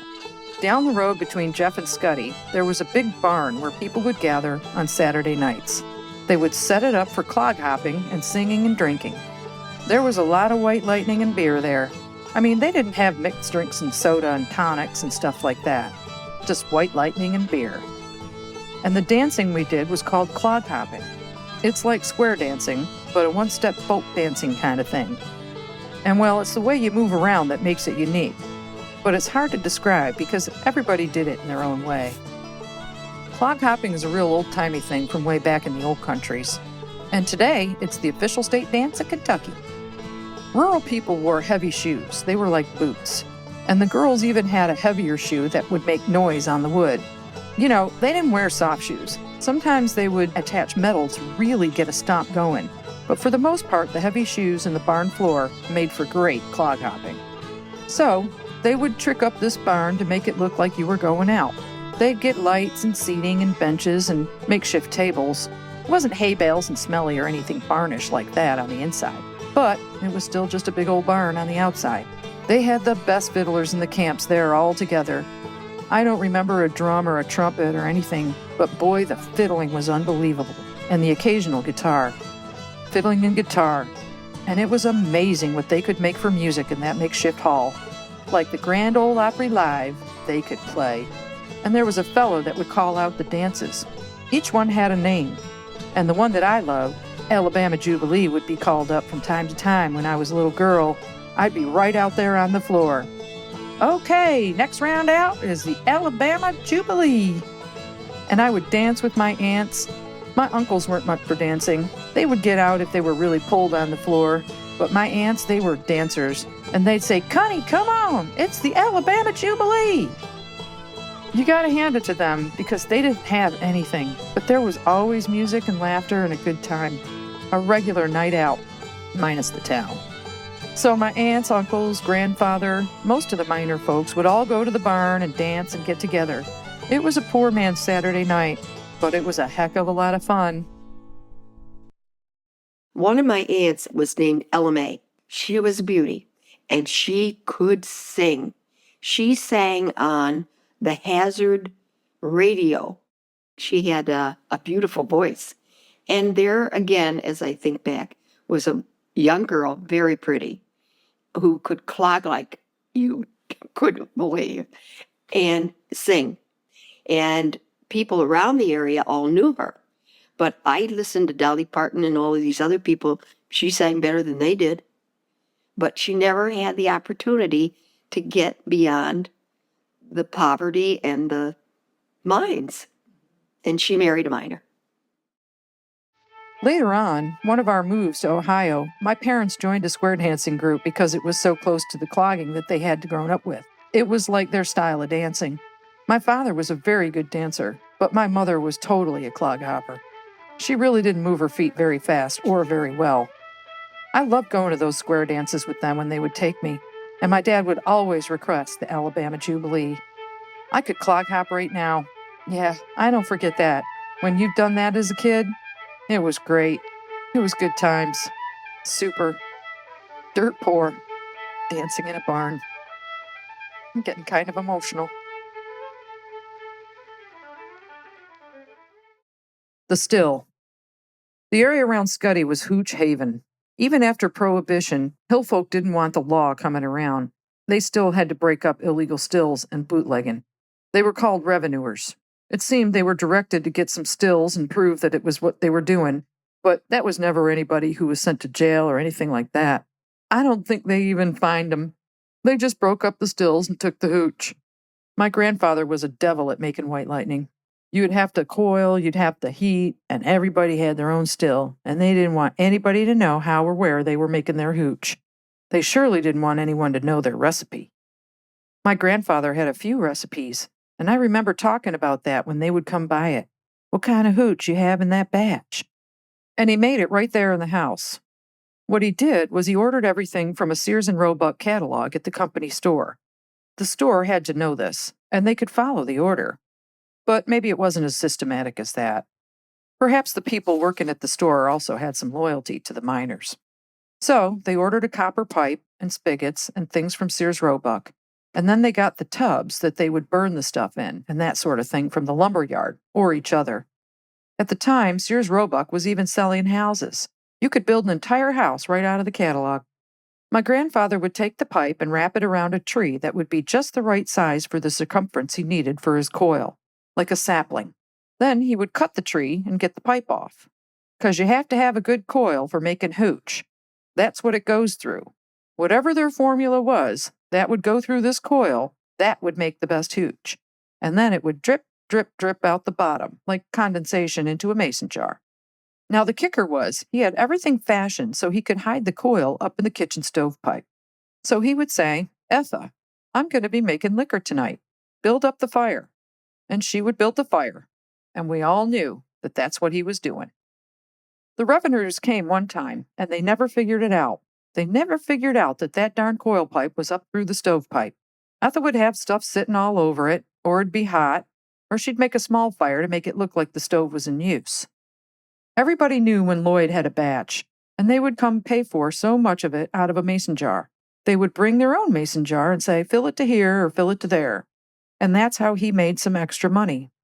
I never saw what he put in his hooch. I just know he had his own recipes, and he would change it up. Some of them would have berries or other ingredients. I'll tell you, though, it would take your throat out, right straight through your whole body. It was tough stuff. Tough stuff. Somebody always knew when the revenuers were coming. They would tell each other, and they would say, "Watch out on such and such a day or such and such a night. Don't brew because they're looking. They're going to be out looking." And it wasn't like going from street to street. It was going mountain to mountain. It was going a long way. They didn't keep the stills where somebody could just walk in, like my clever grandfather. You went through forest, up mountainsides, over creeks. You had to get into some really tight nooks and crannies, even caves, to find a still. There wasn't necessarily big operations near us, but if you could make hooch, and depending on how much, you could make a little more money. Most important was you could move your still, if you needed to. If you knew someone was coming, then you could get all your stuff out, put it in a wagon or whatever, and take it to another spot quick. If it looks like you're being watched by anybody, or the road leading out for you to get your stuff out was being watched, you had another place that you could go. You had a backup spot hidden back in those hills, and that was even more hidden than the spot you were already hidden in. Always ready to move. It just maybe was a little more difficult to get there. There was a reason they were using wherever they were for the primary spot, because that was making them the easy money. Everybody had a backup plan. So yeah, that's how they did it. The murder of Lloyd Stacy. My grandfather was a drinker, and while he was a kind and gentle man, he lived his life as a miner, a bootlegger, and a drinker. The trifecta for attracting bad luck. And for that, he was murdered. This is the way I remember it being told to me. Lloyd was out with another bootlegger, and they were up in the hills at the still. Perhaps he was helping them with a batch or making his own. Nobody will ever know. Because no matter what, if somebody wanted you to disappear in the hills of Kentucky, you would. So one day, he never came home.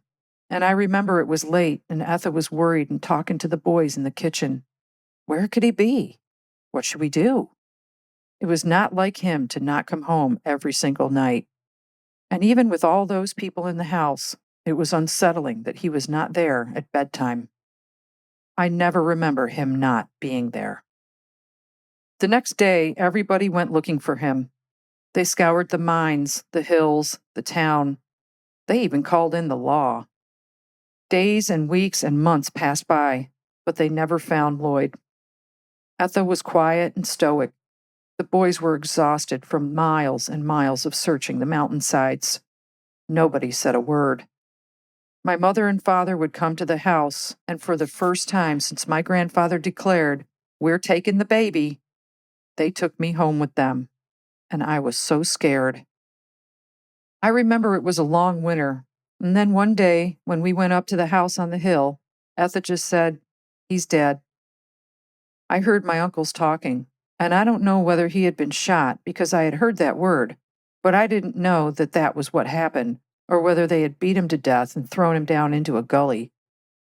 So they found my grandfather on the mountainside in a deep ravine, and he'd been murdered. There wasn't a funeral in the house. They did have a burial with everyone up at the cemetery on the side of the hill on the outskirts of the coal camp. That was where our family, along with other families, were buried. They were all grouped together. My mother did not go, and so I did not go. My mother had a thing about death. She stayed away from my papa's funeral and every other funeral for the rest of her life except for her own. Scared, denial. I think it's because she woke up one morning and Gladys, her sister, was dead in the bed with her. And that must have just been the most traumatic thing. You're just never going to get over that. The unions. Daisy, Sonny Bill, William Earl Thomas somehow went to high school because it was the only high school around, and it was in Whitesboro. And he graduated from there. He came back down to the coal camps, and with his hands on his hips, he declared, "I'm the most educated person around here." And he was really good at figures, so the company store hired him. He was not going to go down to the mines. And that's how he became interested in the union movement. You never get ahead. These people can't get ahead. The company store won't let them. They're like slaves because they get nowhere. They've got nowhere to go. Their kids have nowhere to go. They've got no money. They get paid in paper. They always owe. They have nothing. The only real money I ever saw as a child was from hooch. And so that's where he got started. I know what the company store is doing to keep these people down, literally. And then he heard about John L. Lewis coming into the coal camp and wanted to start unionizing these miners because they were starting to unionize in other mines. They were for the men and women whose backs were making these people money. And they should have the right to have a living wage, like what we're facing right now, and they should have the benefits that go with a living wage because they're the workers that you're making your money on, and you're living like kings. And that's where Bloody Kentucky and all that came from later on, because the coal miners were fighting with the owners. And it split them. Which side are you on? Which side are you on? Oh, gentlemen, can you stand it? Oh, tell me how you can. Will you be a gun thug or will you be a man? Which side are you on? Which side are you on? My daddy was a miner, he's now in the air and sun. He'll be with you fellow workers until this battle's won. Which side are you on? Which side are you on? There were coal miners who were willing to go on strike. And these were people who had no money. They had no way to make money. How are they going to feed their families? How are they going to do this? But enough was enough. And then there were other people called scabs. They called them scabs. And they would cross that line. And you cross that line, and there were times that people were shot. They were killed. They were murdered. So John L. Lewis and another man came into Hazard County for a union organization meeting, the United Mine Workers of America. He came into these coal camps and he talked to the people. And my dad and another guy were interested in starting some type of union, getting the union into Scuddy. My dad had an education and he talked different. He still had the drawl and stuff, but he was an educated man. He was smart. He was really smart. And so he decided he was going to be one of the union leaders to help organize the United Mine Workers in his coal camp and the coal camps he would get to join with them nearby, because you got to have the numbers. And so he met John L. Lewis and a couple of other people, and they talked to my father, and he began to work with them, and they took him out of the coal camp. Now, leadership doesn't need a degree. You don't have to have an education to understand when people need leadership. It just needs a passion and showing the people you're trying to help. And yes, he had a passion. He was a good speaker. I'd like to say he came out of the School of Rock. John L. Lewis was a good teacher, too. He didn't have a high school education, but he was another brilliant, brilliant man. And his wife really was the person who educated him. My sister's named after John L. Lewis's wife, Catherine. So my father was asked to do more organizing. And John L. Lewis said, one of the hardest things you're going to run into is making people believe that you're able to do this, that you're not just some hick, that you're not just some coal camp kid with no education, that you've been in their shoes, you know poor, but you've got an education. The only problem was the Whitesboro High School burned down, and any record of my father graduating burned down with it. So they forged his diploma, and they put him in a suit, and he was really good at organizing. My dad and another man John Lewis sent up to work with him, Harrison Combs, they started approaching the mine owners as representatives of the miners. The owners were greedy, and they wanted to get as much out of the men as they could for free. And the men were stuck because where are they going to go? How are they going to feed their kids? What are they going to do for work? And the company, they own everything. You do what they say. They'll cut your electricity. They'll do anything they can just to keep you down.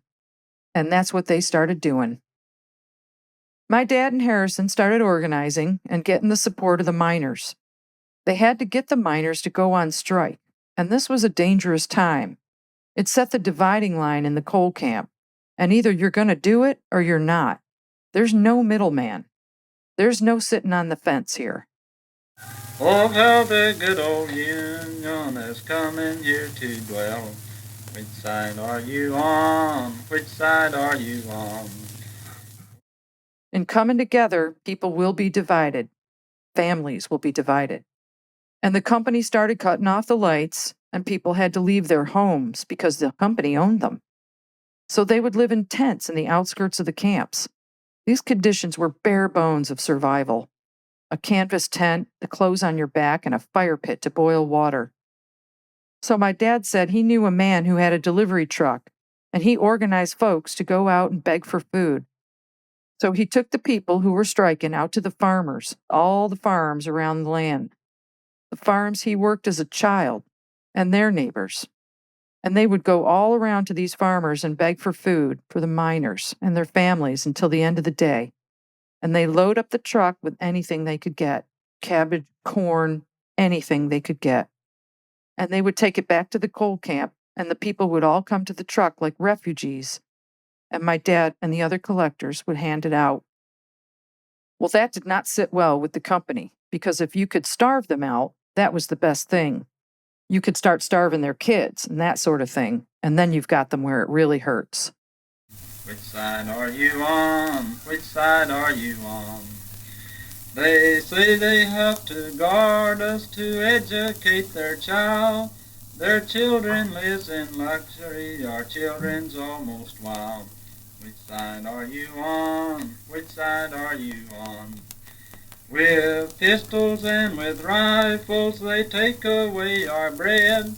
And if you miners hint it, they'll sock you on the head. Which side are you on? Which side are you on? So that became the real turn for Dad, because he was not going back. The company store fired him. He had a young wife and people were sorry. And the people who would not go up in the mine, they were really, really hurting. So, Dad started his United Mine Workers Affiliation because John L. Lewis told him what to do. And despite the hardship that he was doing, it was quite successful because he knew the people and he knew how to organize, how to lead, and he could read and write. Eventually, John L. Lewis and Harrison Combs asked Dad to be the head of the United Mine Workers Union in our area. And he did. He became that. And we moved to Vico. But we were in a precarious position. Dad was a force of nature, good and bad. Anyway, that's what he did. He became a force in the unionization. And not just for the mines, but for other industries too. They sent him around to these other places, and he started organizing and adding to the United Mine Workers of America and meeting with other industrial leaders. Eventually, what would become the AFL-CIO. He added to their strength. They needed money. They needed people. And they needed people who were willing to strike. And the other people would support them by saying, well, we're going to strike too. Mines and factories. You put down a factory and it's a big deal. I mean, you put down a store or something like that, it's not a big deal. But the mines and factories, they were. And that's when all the union wars started. They were bloody, awful wars. Dad paid his dues. We all paid our dues. Because we would travel to these places, and we were not welcome. We didn't stay in nice hotels, and Dad didn't have meetings with people in offices or conference rooms or go over peaceful negotiations. Not like today. No, these weren't negotiations. The fighting had begun, and it was war. You didn't have to be drunk, they said, to get stowed in the cans. The only thing you need to be was just a union man. Now none of the boys didn't like it much, they said they're treated bad. They took their knives, their pocketbooks, or anything they had. They put Bill Wheeler in the can with all his pies and gases. He had no money to pay a fine, but they just took his classes. We would go to places like St. Louis, and we would have to leave there in a big hurry. And then we went to Detroit, and there was a big riot that Dad got in the middle of. I have a photo of him and the guys who was with him. The 3 other guys who were with him, they were on the front pages of the Detroit newspaper. They were described as union people who were trying to keep the scabs from going in and all this other sort of stuff. And there's a picture of him right there with all those people in front of a big chain link fence, right when the riot broke out. That was a tough one. He came home and he said, we got to leave now, right now, because I'm either going to go to jail or I'm going to get killed. So we packed everything up on the spot and we went to Cleveland, where they gave him another job to do organizing. But we weren't even there a day, and he said, we got to go back to Kentucky, people. It's too dangerous.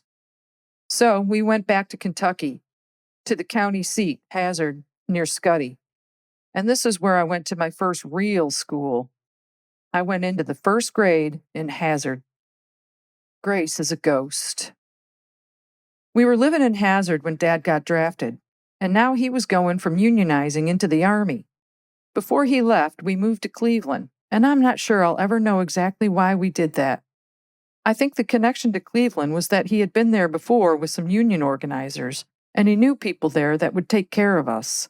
He must have, because he got my mother a job at the White Sewing Machine Company, and she started working there as soon as we got there. But I just don't know why we didn't stay in Hazard or go back to Scuddy and stay with Etha.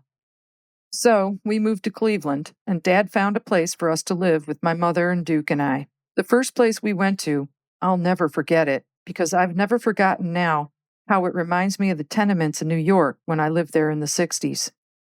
You know how you see the buildings set up for the masses? And there are all these floors and walkways and just layer on layer? That's how you get to your house. You go up a flight and walk along and go up another flight and walk along and so on, and you're just in a maze, that sort of thing. The place Dad left us in was 4 big buildings in a square. You came in through a driveway into this big dirt courtyard. Of course, I came from Kentucky, so that dirt was no big deal. But this looked like a lot to me. Big buildings.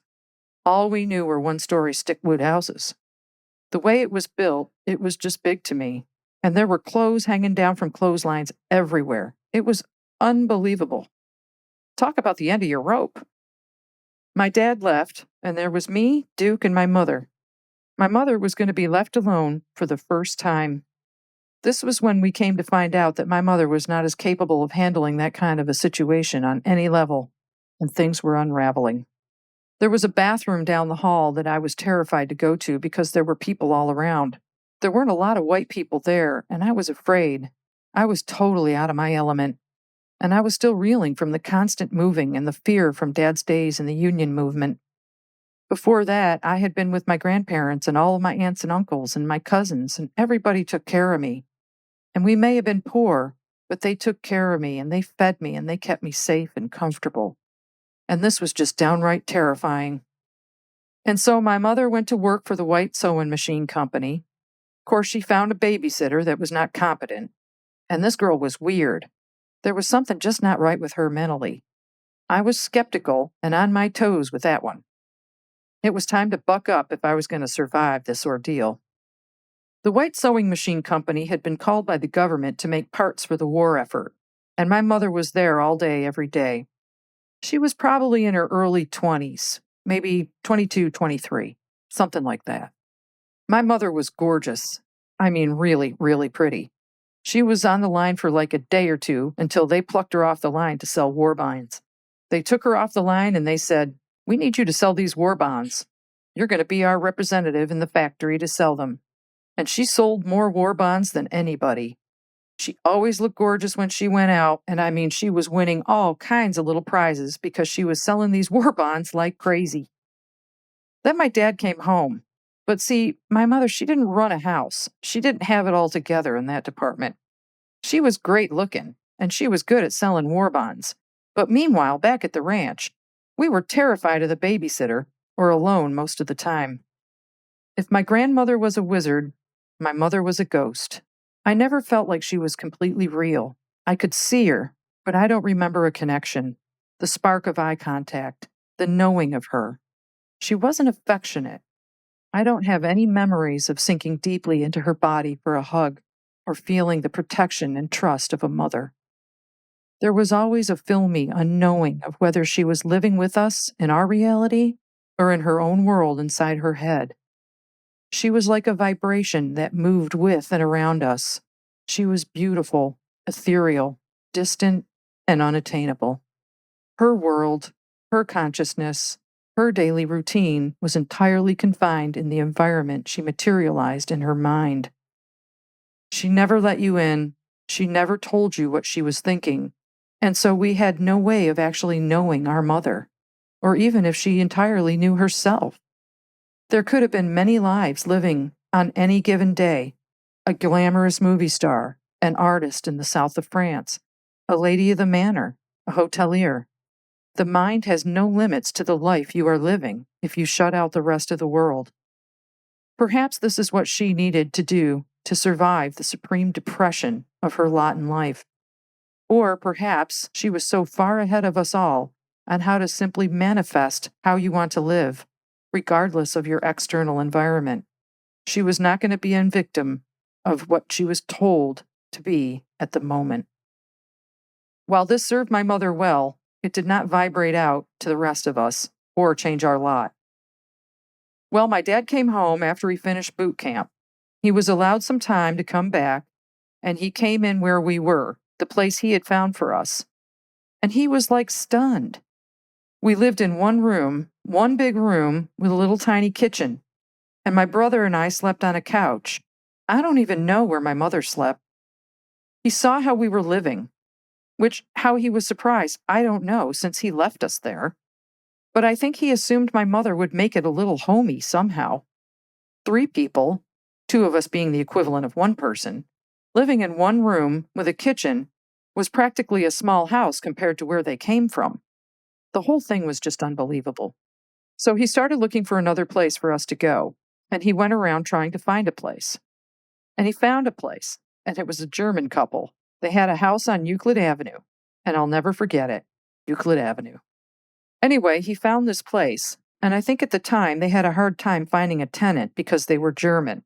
It was a big house, and they took the bottom half of the house, and they rented out the top part to us, which went all the way to the attic.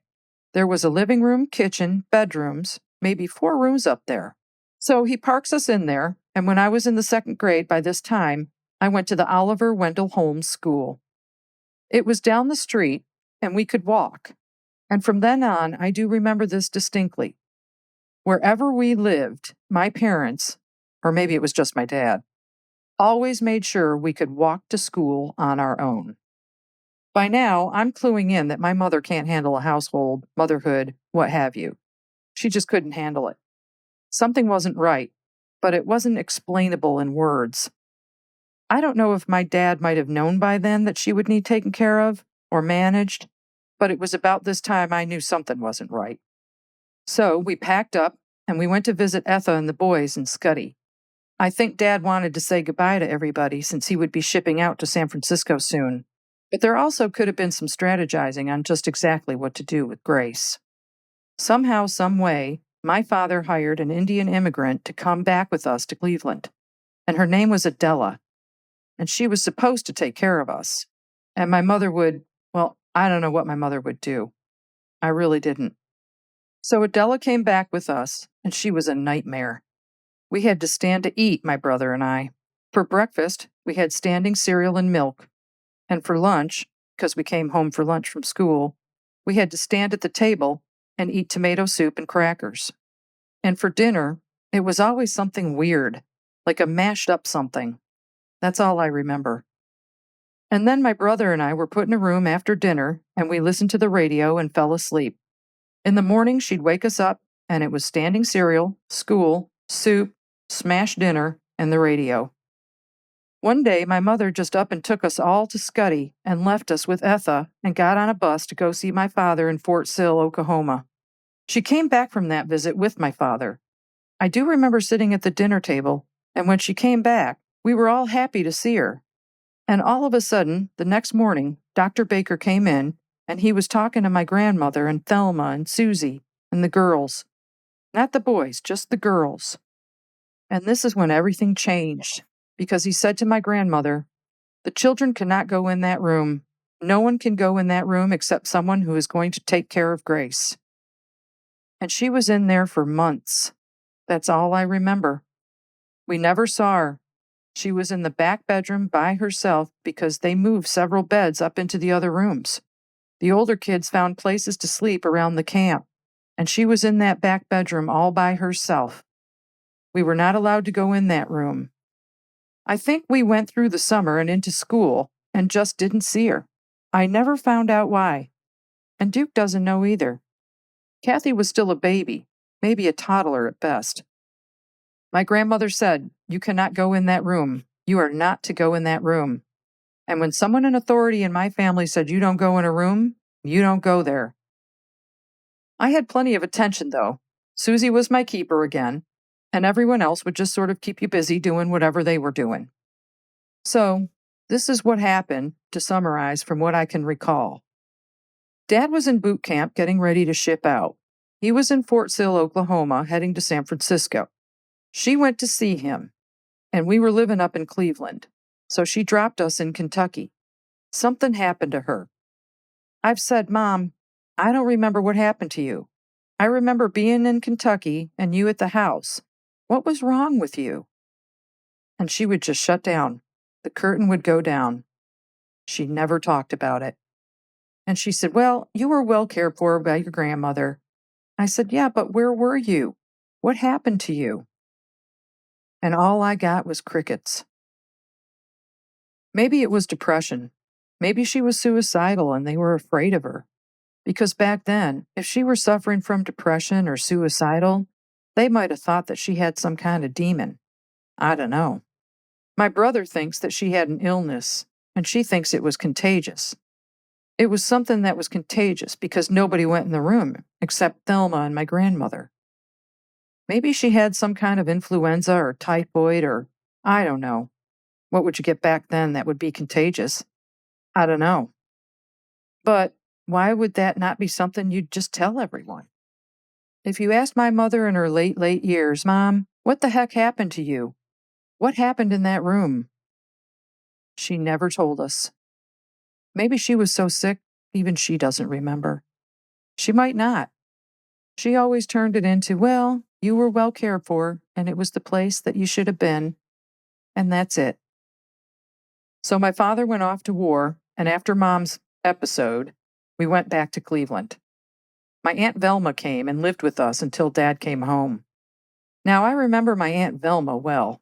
She really took great care of us, and my mother was either working or sewing her fingers to the bone. I mean, I literally never saw my mother, but I had a lot of dresses. My favorite dress was a little red corduroy dress, and it had scallops down the front, and in each scallop was a button that you buttoned down the dress, and it was so cute. So I had all these clothes, and my Aunt Velma walked us to school, gave us our lunch, and took us out to play, and all the other normal stuff. She was a great caregiver. She was totally present and memorable. Whereas my mother, well, she was like a ghost, working or locked in a room, sewing maniacally. Aunt Velma wanted to be a beautician. My dad was paying her from his Army salary, and she said she was saving the money to become a beautician. She went back to Kentucky, and that's what she did. I just loved her so much. The Oliver Wendell Holmes School. There are two things I remember about Oliver Wendell Holmes School. One is we got our smallpox shots. Every kid in school got a smallpox shot. That's how we got rid of smallpox. And the other thing was we had these little war bond books, and you bought stamps. You could buy stamps for 25 cents or 50 cents or whatever. And you would take your money in, and you would give your money to your teacher, and she would take your book and she would put the little stamps in them. And those were for war bonds. Well, the great part about this was that you would be able to take this money to the office. And that was a big deal to be picked for that. Well, she picked me one day to go. And oh boy. I took this little bag and I went out into the hall. And there's this boy standing there, and he's older than I am. And he says, "Are you the little girl that's going to take the money to the office for the war bonds?" And I said, "Yes, I am." And he said, "Well, they're not taking it in the office today. They're taking it downstairs." And I said, "Really?" And he said, "Yeah. So you come with me and I'll take you to where they're going to take the money." And I said, "Okay." So I remember walking down the hall and he says, "Are you coming?" I said, "I'm following." And he goes down a little flight of stairs where you go out to the playground on the right.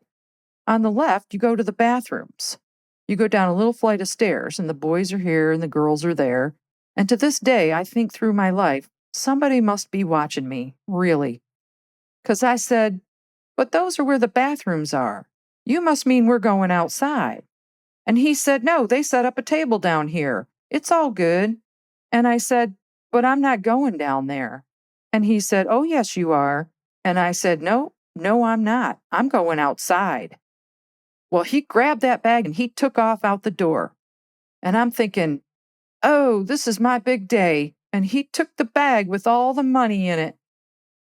The thing is, growing up, we never had anybody telling us anything except that we were wonderful kids, right? So I go up the stairway and down to the office, and I'm in line and everybody's handing in their bag. And I get to the desk and I said, "I don't have a bag because a boy took it from me." And they said, "What?" I said, "Well," I told them the whole story. I was chosen and I came out, and he said that they weren't taking the money in the office and they were going to take it down there. And we went down there and we could have gone to the bathroom or outside. And then I knew something was wrong. And I said, "I'm not going down there." And he grabbed the bag and he ran with it. I can remember this woman looking like, this kid stole this money or something like that. And she said, "Oh." So she called the principal, and all of a sudden things are happening. I'm thinking, he did take the bag, and that was the big deal, because we're wonderful kids. But what do I know, right? Just go sit on that bench, they say. So I go sit on the bench, and then somebody else comes in, and then a policeman comes in. And I said, "I'm not talking." And that has been all my life. If I get really upset or mad or whatever, I don't talk. I clam up. "Where do you live?" And all this stuff. We didn't have a phone, but they did have my address, and they sent the cop down to our house, and my Aunt Velma comes back with him. My Aunt Velma asked me what happened, and they're listening. And the cops and all the other staff, everybody's listening to me. And they said, "Is she prone to lying or whatever?" Oh, my Aunt Velma stood straight up and she said, "This child does not lie. She told us this is what happened, and that is exactly what happened. And now we are going home." And the policeman said, "Well, you can't go home because this has now become a federal problem. This is the United States money for war bonds. And so we've called in the FBI. I don't know who the FBI is. All I know is I don't like the cop talking like that about Connie," my Aunt Velma said. "You are not taking her any place without me, and we're not staying here. Go get her brother." And so they got my brother and my Uncle Eddie, who was now living down the street, and she said, "You go to Uncle Eddie's house, and you stay there until I come and get you." Now, she didn't call my mother, and I thought, well, isn't that strange?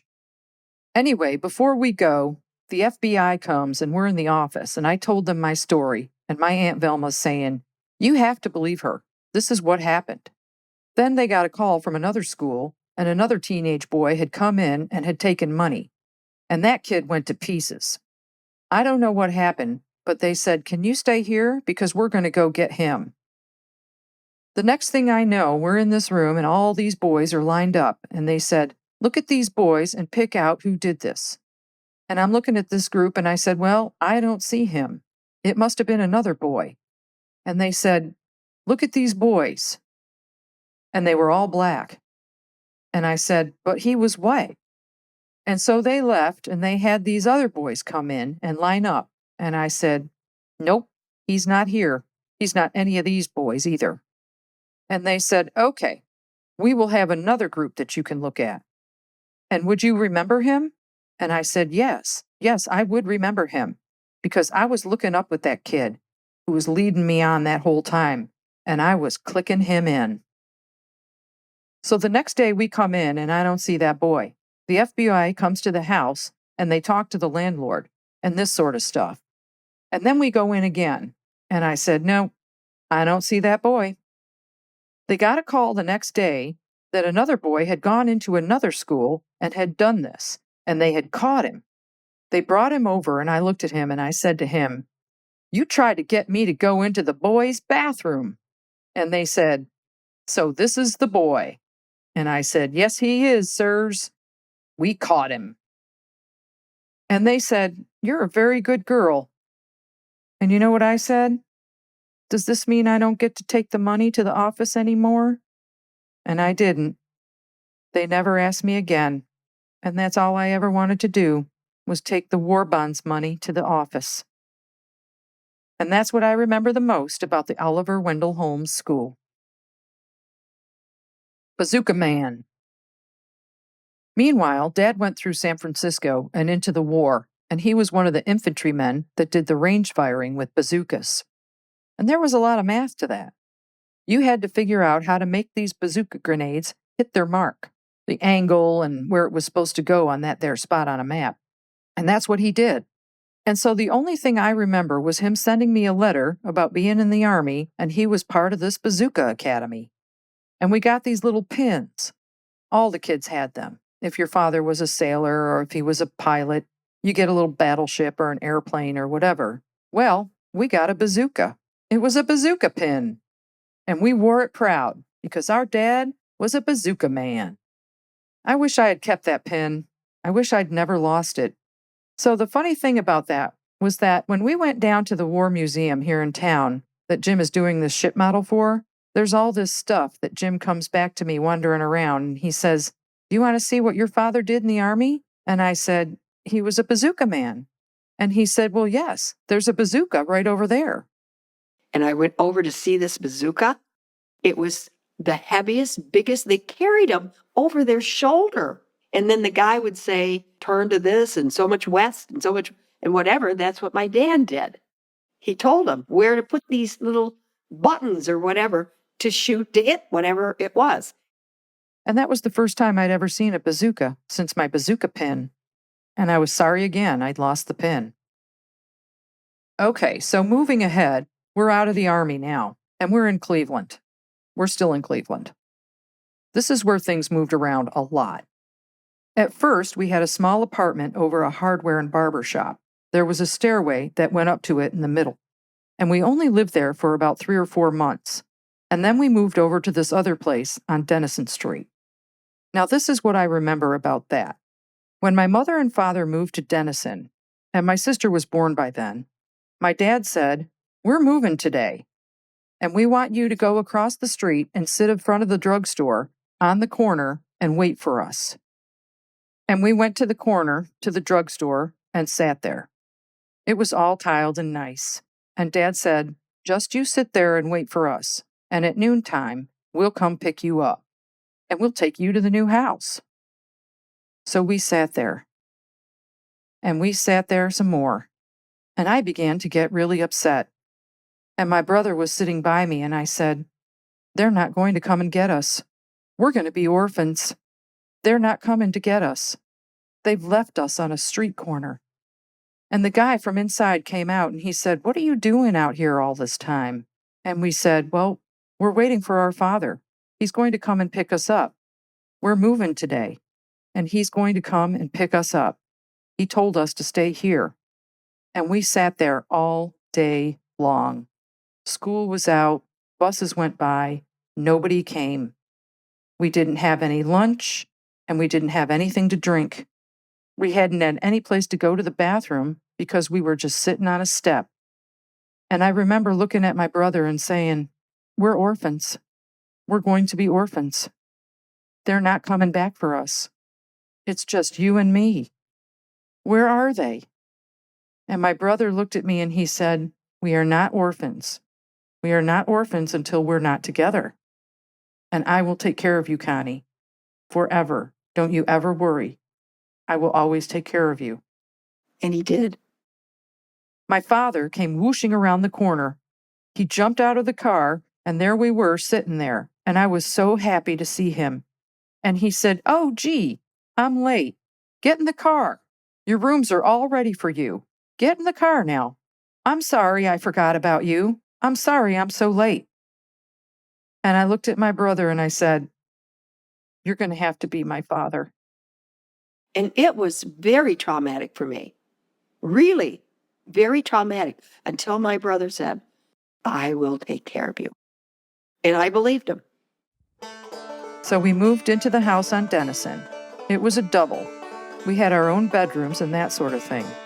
There was an old lady and her son that lived on one side, and we lived on the other. We had our little house, and our families now are starting to move north from Kentucky. So we had a family nearby. I mean, every Sunday we would get together and go to the Euclid Beach, an amusement park, and all kinds of rides and stuff. And the whole family would be together. And it was really nice. It was a semblance of normal. And my dad was home now, and he, of course, was taking care of everything. I don't remember much about my mother, except that she would come to school when they had parents' meetings and things like that. And every time she would do that, she would get so much attention because she would dress for these things like the nines. She'd get more attention than me, and it kind of ticked me off because I was presenting something to her or for her to see or whatever, and everybody's like, "Oh, that's your mother? That's your mother in the teacher's room?" Nobody ever paid any attention to me when she was around. Then Dad went back with the United Mine Workers and we moved to Chillicothe, Ohio, a little teeny town in southern Ohio. And the first house that we moved into was on 4th Street. It was an old house with 1 floor, but it wasn't dirt. And it was a clever house. I liked it. It had a huge front porch with a cement floor, and I loved to roller skate.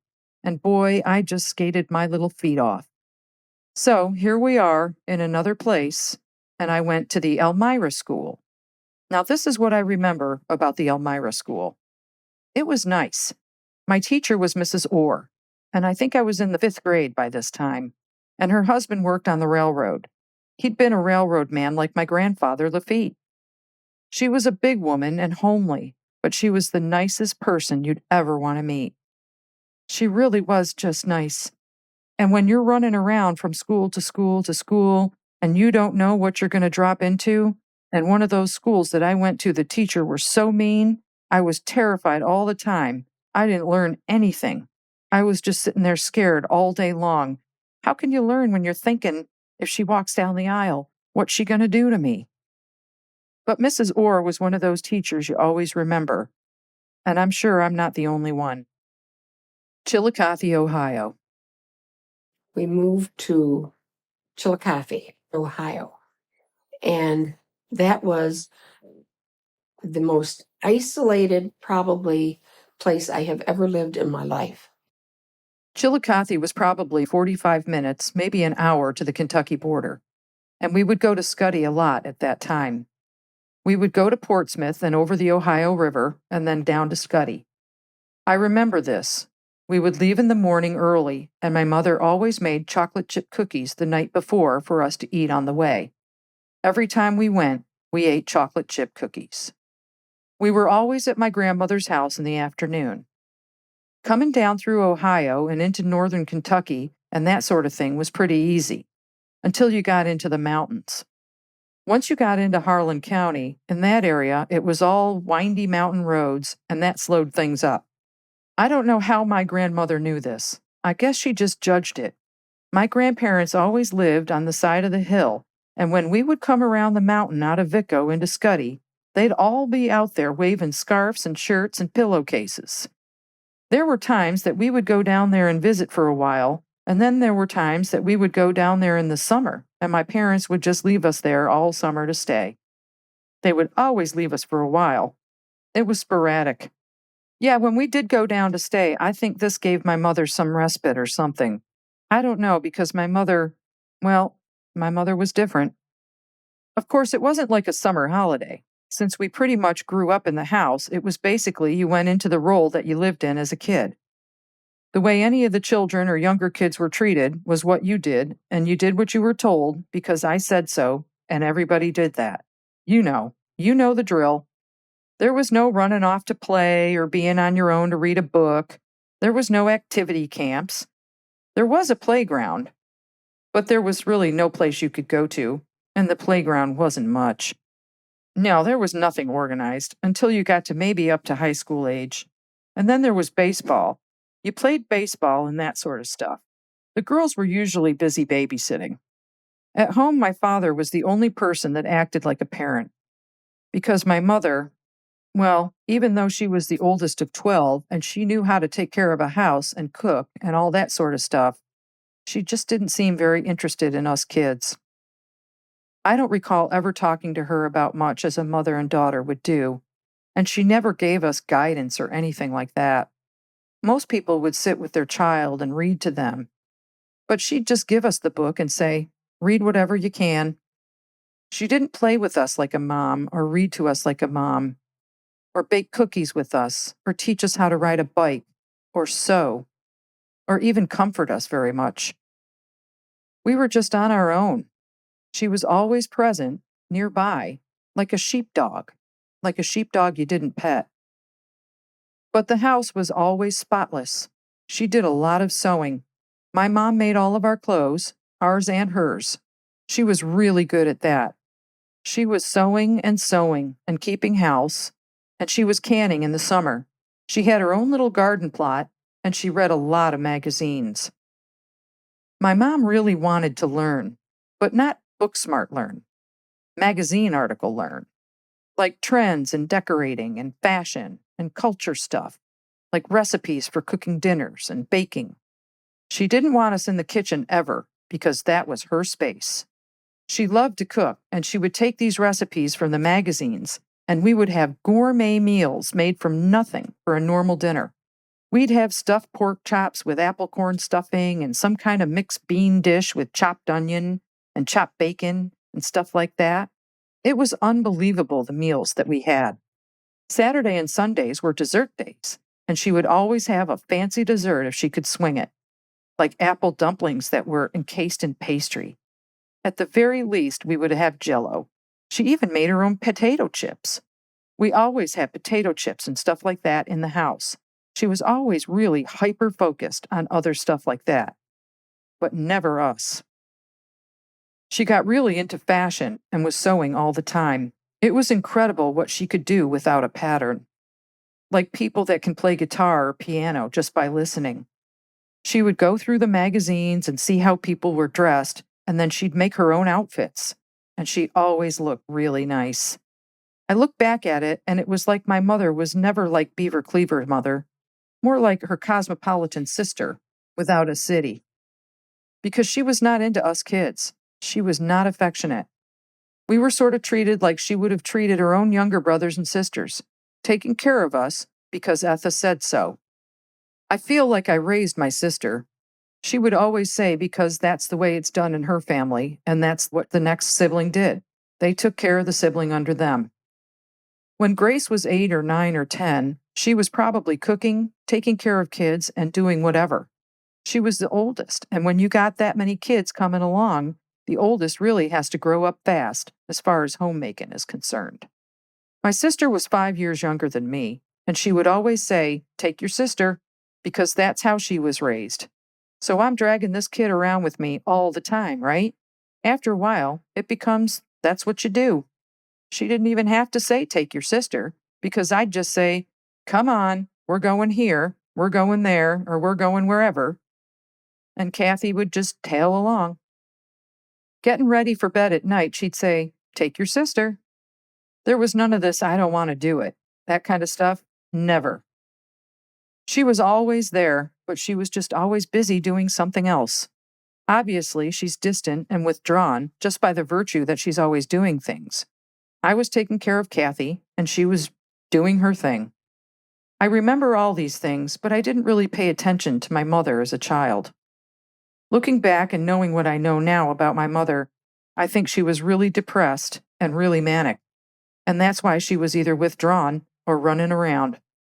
I didn't know depression, and I didn't know manic. I didn't know the names, but I knew that my mother was very quiet and withdrawn at home, and she was very outgoing and likable in public. She was even on a bowling team. She went there once a week, and by the time she was 70 years old, she was the top bowler in the United States. I think my dad had a feeling that she really needed to be cared for in a different way. Every Saturday, we got up, and that was clean the house day. And we would clean, and then we would go to the grocery store with Dad. My mother never did the grocery shopping or anything like that. My dad had things that we had to do, and that was in essence done for my mother. I thought he kind of worshipped her, but as I look at it now, as I'm older, he was taking care of her. He was managing her. Meanwhile, Duke was taking care of me, and I was taking care of Kathy. And I felt like she was spoiled, and he was doing so much for her, and here we were all taking care of each other as kids. She was so hyper-focused, and our houses always looked very nice. I could remember her saving all of our coats and all of our clothing and anything that was cloth. There was a company that you could send it in by the pound, clothing, cloth, whatever, and you could trade for things like rugs. And I remember her saving this stuff for 2 or 3 years. I came home one day from school, and we had these beautiful dark green rugs in the living room and in the dining room. And I said, "Where did we get these rugs? Oh my gosh, they're beautiful." And she said, "I sold all the clothing I've been saving. I sold it and I bought these rugs." And that house always looked nice. She always had decorating magazines that she would look in, and then she would mimic the rooms. And it was amazing. A complete opposite to her home growing up, the home that she had made for herself. It was almost like she was setting a stage. The house that she really started in on was the house that my mom and dad bought on Cedar Street in Chillicothe. It was just a regular little house. You go into the entryway, and there was a dining room to the left and a living room to the right, and a kitchen and bedroom in the back, and a bathroom. Up the stairway, from the entranceway, there were 2 bedrooms. They were going to put a bath up there, but they never did. She had that house tricked up. And so my father became an antique buff, and he would go to this place that was a huge old barn, an antique place. And he would look at these antiques, and he got pretty good at finding quality furniture. He also set up a wood shop in the basement and started making furniture. A lot of that furniture that he made, I gave to my daughter Elizabeth, and it burned up in a house fire. A grandfather's clock and all this other stuff, the whole shebang, everything he bought, collected, and built himself, burned up. But now I'm getting older, and when I noticed that there was really something amiss with my mom was when we moved. I think the crowning blow for her, because when we were in Chillicothe, I was kind of finding my bright shining star, silver star, golden star, whatever it was, where I had just come into my own and I really felt good about myself. I planned what I was going to do. This was going to be my year, and I had locked it in.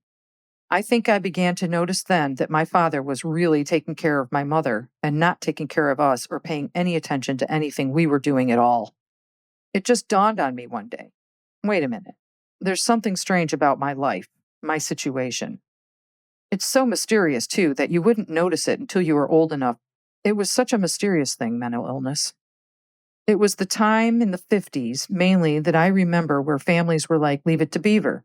Dad worked all day, dinner's on the table at this time, your clothes are all washed. It was that kind of existence, and everybody was like that. It didn't seem like to me my family was different until then. My father really loved my mother, and the thing in the house between my brother and I was, don't make Mom mad. And my father would say to us, if you upset your mother, you're going to be in big trouble. And I would say to my brother, one day, do you think he'd actually kill us? And Duke would say, I don't know. So he would say, don't upset your mother. If you upset your mother, it's going to be very bad for you. I did upset my mother once, and it was really something that was truly awful. That I remember. My mother had made me 2 really beautiful dresses.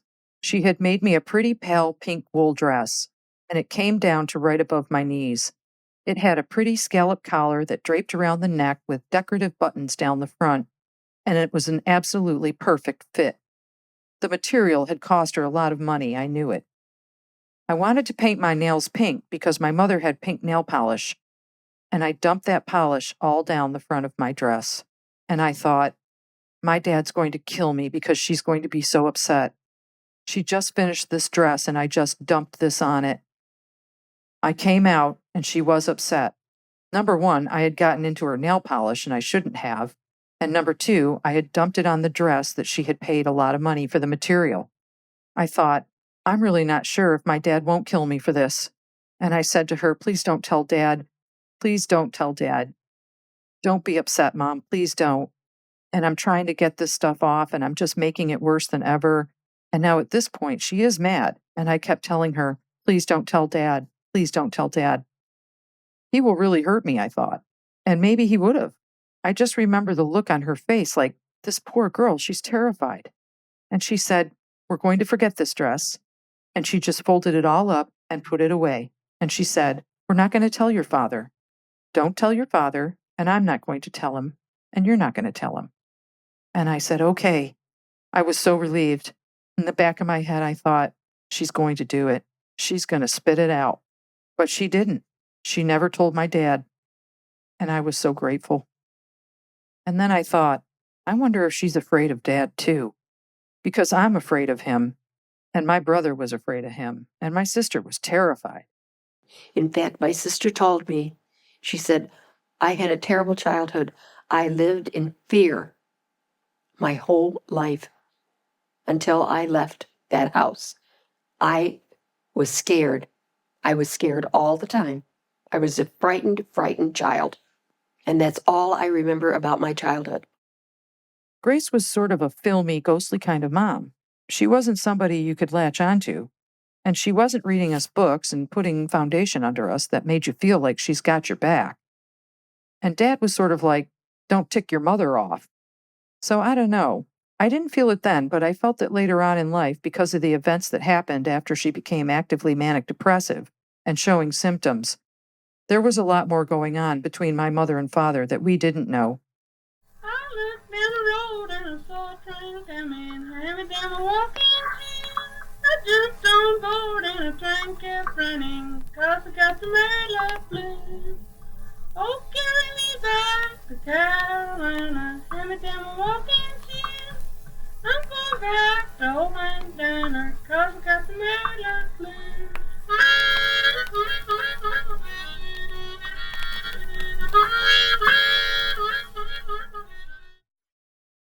the dastardly Dan Sandy.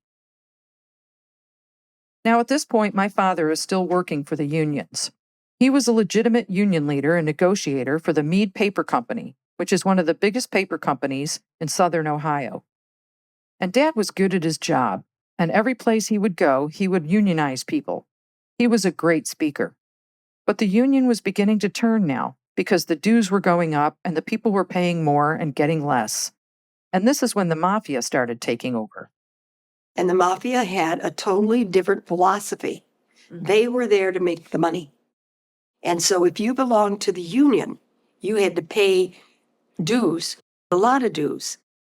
I can't live with that. But I know how to keep them from doing that to other people by being on this side and saying, this is what is fair. It is fair for you to do this. It is not fair for you to do this. One day, he took us to a meeting at a man's house, which I'm not sure why, but I remember it vividly. It was a Sunday, and we went from Chillicothe to Columbus, Ohio, and we met this man. And I'll never forget his name. It was Dan Sandy. And today I look back, and he was probably mafia. He lived in a great big house, and he worked for the union. So we went to this guy's house, who had taken over all of southern Ohio for the union, which my father probably should have run. Mr. Sandy, I'll never forget. I only met him once, but there are things in my head that I clock in there, and they get their own little chip, and they get filed. Now, I think this was a turning point in my life when we went to Columbus, Ohio. We were invited up by Mr. Sandy and his wife, and we drove up to this house, and I had never seen a house like that. The driveway, the big house, the pool, the this, the that, the everything. And he had us up there for the afternoon. He had a couple of kids, but I don't remember anything about them. When we came into the house, he shook my brother's hand, but then he slapped me on the back of the head, and he said, "Oh, and hello." I mean, he cracked me right on the back of the head. Hard. And I thought, oh, I don't like this guy. He's mean. He's a mean guy. I was mad. And it's a good thing I didn't have a stick. I got pretty good at sticks. And I didn't like him. Not only that, because he talked unpleasant. He had an unpleasant voice. So we were sitting at the table, all of us, and he said, "And I need to talk to you, Bill, about something." And they went into another room, but it was right there. And we were in this big dining room, and we could hear everything. And he said to my father, "Well, Bill, we're going to transfer you to Corbin, Kentucky." And my father looked at him and he said, "You mean Colonel Sanders, Kentucky?" Because that's where Kentucky Fried Chicken started. Corbin, Kentucky, and the chicken farms. And that's how I know, because that's what my father said. And he said, "Yes, we think you can go right down there and get to work." And he says, "What am I going to organize there? Chicken farms? What the hell is this all about?" And Dan Sandy says, "Well, we have this other man who's going to come in and take over the mill." And my father said, "Well, then I'm done. I am done. You will have my resignation." And he came into the dining room and he said, "We're going home." And all the way home, the car was silent because we knew there was something big going on. And we got home, and now here's a man who, where is he going to go? He has a high school education. He only knows the unions, and the unions are being taken over by the mafia. And when I asked him later about that, he said, "I had seen that what my philosophy of the unions were to help people to get better jobs, get better wages, get a better working environment and all. They didn't care about that. They just wanted to raise the dues and make more money. They did not care about us at all." And he said, "I knew I was done. I couldn't do it. I just couldn't do that." He was really a man who believed that every person deserves to be paid for the work they do. Because he said, "I know what working hard and not being paid for what I did. I know what that's like." And so he went to where he found a job with the Atomic Energy Commission. And they were building in Tennessee. And they were going to annex or something like that. I don't know. But he went to work for them for about a year or so while he was looking for another job, his next job. And so he quit and we moved very quickly. But not back to Kentucky, to another house that was way out in the country outside of Chillicothe called Dead Man's Crossing. And we only lived there for 1 year, almost like in hiding. Maybe he knew things about the Union. He went to work for the Atomic Energy Commission because they were, at that point, looking at how to produce energy in the southern states like Tennessee and Kentucky. And what they would do for this electricity is they would come in and look at these huge mountains with these deep, low howlers and dam them up and build a generator. And then they would have electricity. And they did that in Kentucky, and they did it in Tennessee. I remember the Tennessee Valley Act. It was awful. They took the places where people were living, there in these deep valleys, and they were looking at the bottom of the lake. They didn't pay them for their houses. They didn't pay them for their land. They just took it. And if you didn't get out, you got flooded. The house at Dead Man's Crossing had a huge porch, too, and I skated all across that front porch all the time. When you went into the house, you went to the living room over here. And then over there was this little teeny tiny room that you could go in, and then behind it was a bathroom. And then you went into another room, and that was a room that my mother had set up like a family room. The living room was a don't touch the furniture kind of room. You went down through there, and then you would go 3 steps into a kitchen. But off the kitchen was a summer kitchen because it was an old house. So you could go out the kitchen through the doors in a little alleyway and go into the summer kitchen, which my parents used as a garage. The people who had lived there before us grew grapes, and they had built a great arbor that went all around like this, and the grapes were hanging down from it. So we picked grapes and we ate grapes all the time. And it had a cherry tree, too. My mother got into cherry canning frenzy, and so one day she came out and she said, "Here, kids, pick all the cherries you can pick." And my brother and I are out picking, and then we're picking, and then we were picking some more. And we did that for what seemed like forever. But it was probably like only a week. And she says, "Now we're going to pit them. And this is how you pit cherries." I tell you, I can hardly look at a cherry now. But anyway, here's how you pit a cherry. You take the cherry, and you know those big old hairpins that go like this, and then they're like this, and well, they're U-shaped. And older women use them to wear for their buns. And you take that cherry, and you put the hairpin in where you pulled the cherry off. And you put it in, and you twist it. And then you pull the pit out. And then you have this wonderful pitted cherry. Well, she canned cherries. And this is when I started thinking, well, this is like a frenzy. She is just canning away here. And we had cherries until my father finally said to her, "You can't can any more cherries. That's it. Cherry season's over for you." So that was the house. And it was on a big lot. And you could go out behind it. There was an alley, an old alley. And the alley went straight down to a park, a really nice park. So we could go there by ourselves. Well, nobody took us anywhere anyway. They didn't care where we went. And when you got to the end of the alley, the park was there, and there was this big house, the Cunningham's house. And there was a kid there named Keith, and he was as mean as a snake. And one day, well, you know, I would usually take my sister everywhere with me, and I was at the park, and I didn't know where she was. So I'm thinking to myself, well, where's Kathy? I'm going to have to go find her and give her what for. Because my mother would always say, "You take care of your sister." And she was always hanging around. So I go down the alleyway, and the Cunningham's house is there, and I hear what sounds like a puppy or something whimpering. And Keith is standing out there laughing. And in front of him is this big cage. And I guess, like, you know, to put a dog in it. I don't know what they would have used it for, but it was a big cage.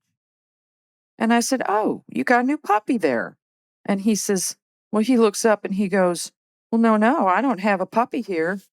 I said, "Well, yes, you do." And I went over closer, and I saw that it was Kathy in the cage, whimpering. Well, I ran and got a stick, and I went through that gate, and I beat that kid with a big stick. And he was a big boy. He was probably maybe a year older than me, but I beat him good. And he fell to the ground. I mean, I was beating him and saying to Kathy, "You get out of that cage, you get out of that cage." Well, I got her out of there, and I kept beating that kid good with the stick right on out of the yard. And I said, I'm going in and I'm going to tell your mother and father what you've done to her. I'm coming back here and I'm going to beat you again. Well, he was hurting. So I took Kathy back home and she just whimpered all the way. And I cleaned her up and then I went back. But first I went out to the garden and I got a bigger stick. I mean, it was a beaten stick. And I went back there and I knocked on that door and Mrs. Cunningham came to the door. And I said, I want to see Keith. And she said, oh, you want to play with Keith or whatever? And I said, no, I'm going to beat him with this stick. Well, she stepped back and she was just appalled. And she said, what?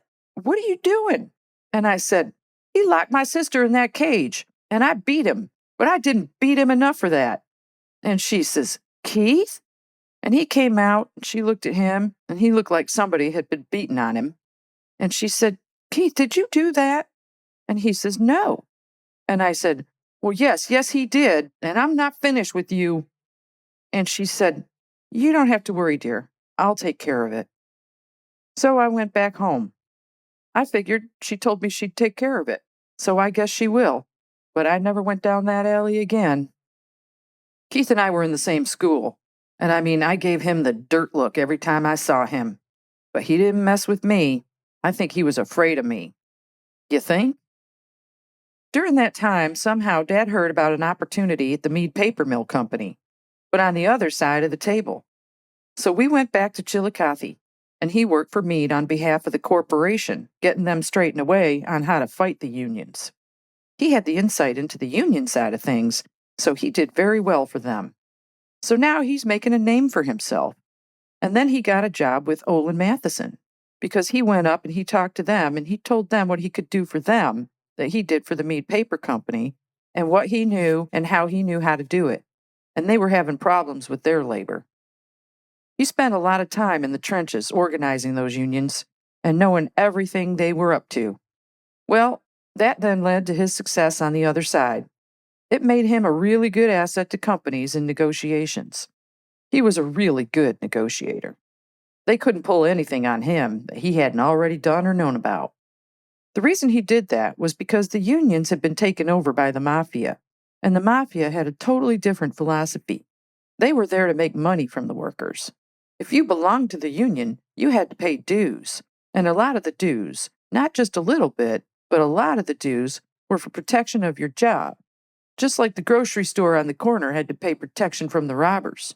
And he hated that. Now, there are two sides, the unions and the corporations. But he was on the side of the working man. And the new union leadership was diametrically opposed to what he felt the union was originally for. They were for the men and women whose backs were making these people money. And they should have the right to have a living wage. A living wage. And they should have benefits to go with that living wage. Because they're the workers that are making the money. And you're living like kings, and they're living poor. And he'd say, I can't do that. I can't live with that.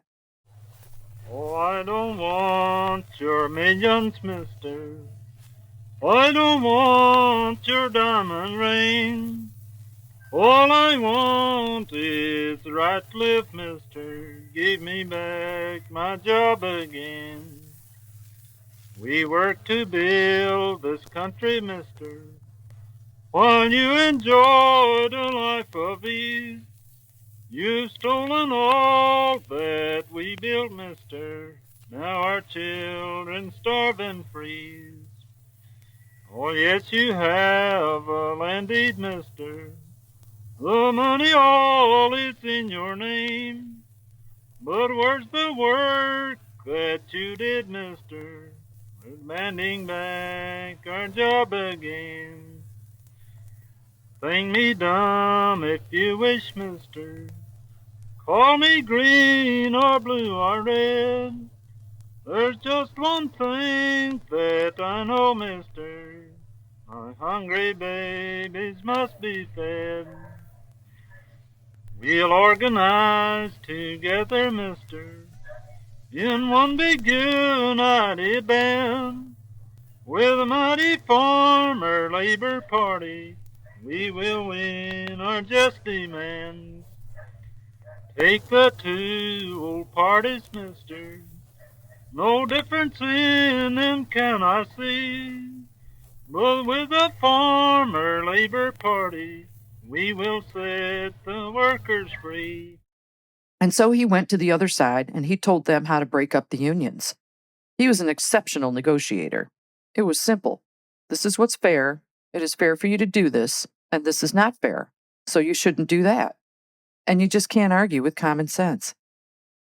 We had to move out of the house in Deadman's Crossing, which was a good thing anyway, because they were building Route 23 right through that house. And they tore it down. My favorite house. No more porch skating. So now we're back in Chillicothe, but in a different part of town. So yet another school. But of course, we only lived a block from the school. Now, this is how it happened every time we changed schools. A couple of weeks before school, my father would start walking us to the school. You walk here, you walk there. So we knew where to go. My mother would give us our report card the day before school, and we would just go. I would just go into the office and say, "My name is Connie Thomas, and here's my report card for my last school. What do you want to do with me?" Well, I just stood there, and they would take me back to where I was supposed to be and say, "This is your teacher." This year, my mother said, "Here's your report card." And then she said, "And here's your sister. Take her with you." And I think she said, "She's going to school now too, so take her." So when Kathy went, well, she didn't have any report card, so what do I know? I'm just a kid. So I take her with me, and then we go in and I say, "Here's my report card for my last school, and I'm in such and such a grade. And this is my sister. I don't know where she goes, and she doesn't have a report card." And that was that. I remember that school, which was called Eastern, and it was an old school. It was small. It wasn't wide, but it was tall. And it only went to the 6th grade. So I was on the 2nd floor, or maybe the 3rd. When you went into the rooms, the whole area where the teacher was, it was all elevated with the stand, like a stage with a podium. And so for your seats, you had your seat, which was just a row of chairs that were all lined up with the desk behind the chair and the chair folded up in the front, so that when you put your seat down, the desk attached to the seat in front of you was your desk. And it had wrought iron along here, and it had an inkwell in it, and it had a little thing like this, and had a little depression where you put your pencil. And I thought, well, this is just the neatest thing. I mean, look at this setup. This is what I've seen for like people on stage. It was great. It was very dramatic. Well, then they said we were going to have a fire drill. And I thought, well, okay, fire drill. And she said, "Now, the boys have cleaned out the tubes. And so, well, we're on the 3rd floor, so we'll get in the 3rd floor tube." And I thought, well, what? What the heck is this? And we go into this hallway, and she opens up this door, and there's a tube that you look into. And that tube goes twisting down. And that's the fire escape. It's a tube slide. And she said, "Now the boys have cleaned this up, and you don't have to worry. Keep your hands in and keep your legs in and put your feet up like this." But I got in the tube, and it's dark. And you go down like a corkscrew. And it was long enough and not steep that you just slid down like a park slide. It was great. And then they had another tube on the other side of the building for the other floor. Well, and then when you came out of this thing, there was a teacher or someone there acting as the catcher. And they would catch you and they would push you and they'd say, "Go get with your class, go get with your class." And you'd go over and you'd stand with your class while everybody came flying out the tube. We love fire drills. The next school that we went to was Western. Going to that school with my sister, now that she's got herself a report card, well, we go in and I say, "This is my sister and here's her report card," and away we went. And then I went to 5th school, and it was a middle school, like an interim school, because one school would go to 6th, and then this school was like overloaded or something and only had 7th. It was during that time that I went to Western that my brother was hit by a car and run over. He was going to a basketball game on his bike, and it rained that day and it was slippery. His bike fell and a car went over his pelvis. He was run over. He went to the hospital and they called us and they said an ambulance had brought him in. And my father and mother went and they said, "Take care of your sister." And they went to the hospital. Well, I don't know what happened, but when they discharged him 2 or 3 days later, he could not walk when he came home, and he was in agony. And my father, I've never seen my father get so upset. My father picked him up and he carried him to the car, and he went back to that hospital and he said, I'm not leaving until you figure out how to take care of this boy and get him out of this pain. He's in agony. There is something wrong. And they said, well, sir, he's got a crushed pelvis. They sent him home after the accident without a proper cast. And when he came home the next time, he was in a spine cast, and that scared us to death. I mean, it really scared me.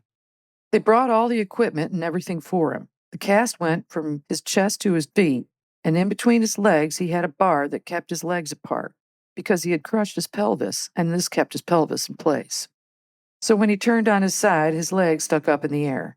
My mother took the second room that we had as a kind of gathering room or whatever, and she had them bring in a hospital bed and all the equipment.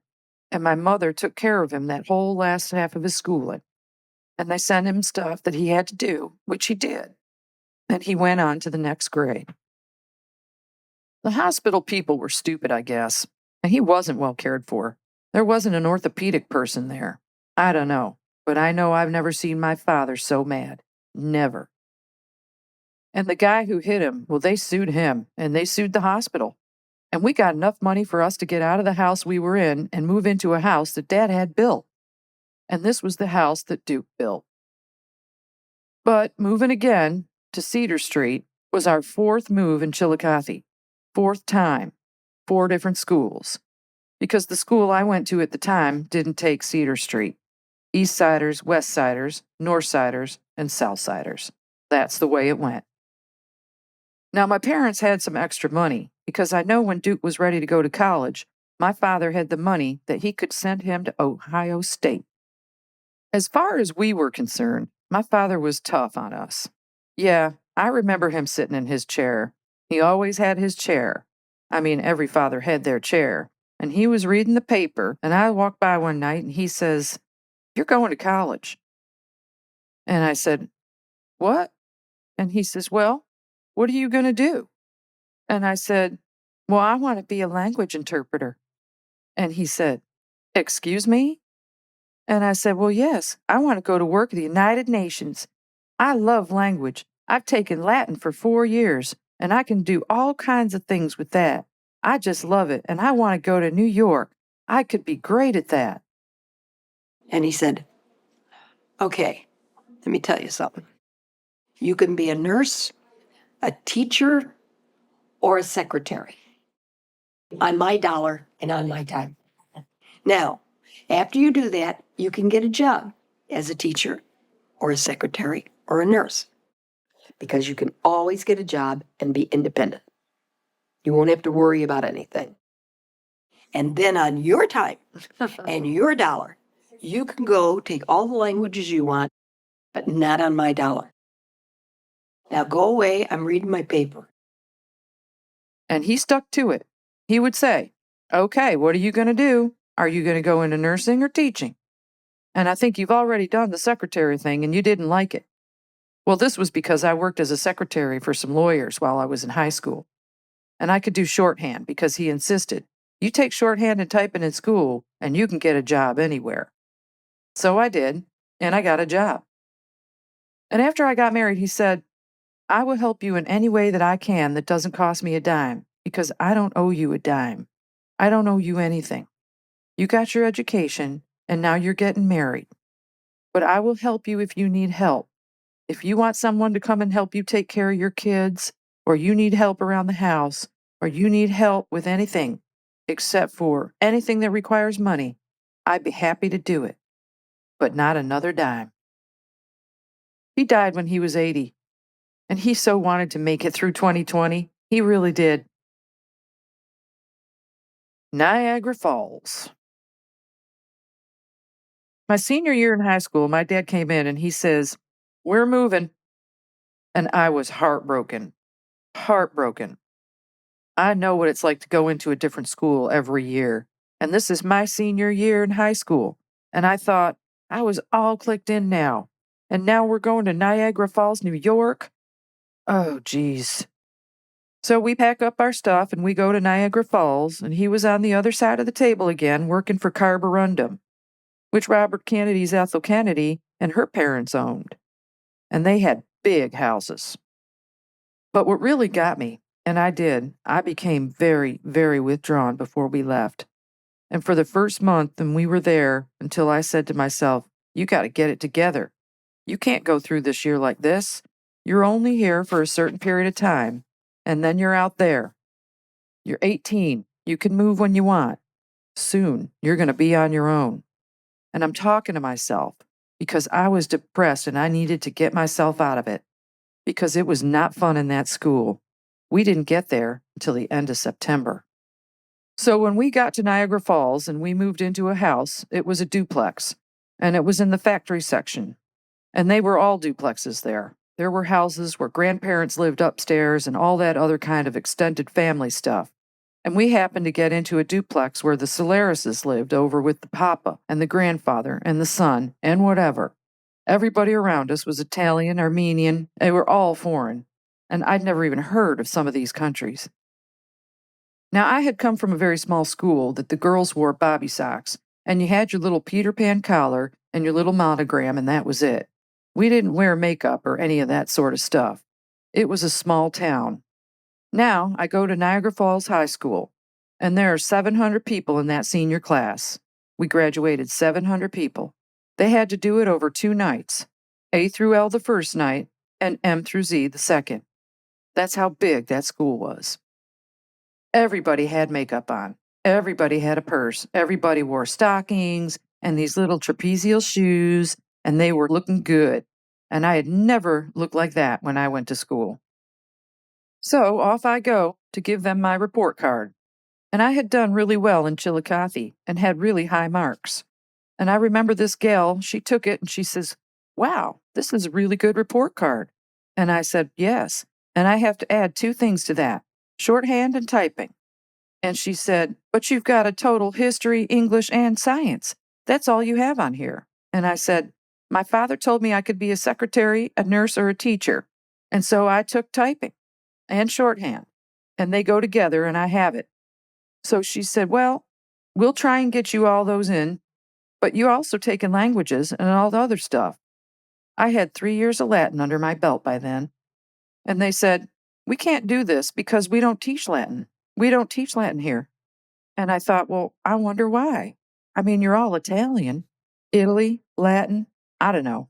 It meant something to me. But what did I know? So I entered Niagara Falls High School alone. Back in Chillicothe, I had been in a 110-piece marching band, tooting my jaws off. I played the trumpet, and marching band was heaven because we marched and we made figures and we moved down the line, and we were really good, really good. We went all over the state. We went to Marietta, and we went to Portsmouth, we went to Columbus, and we marched against other school bands.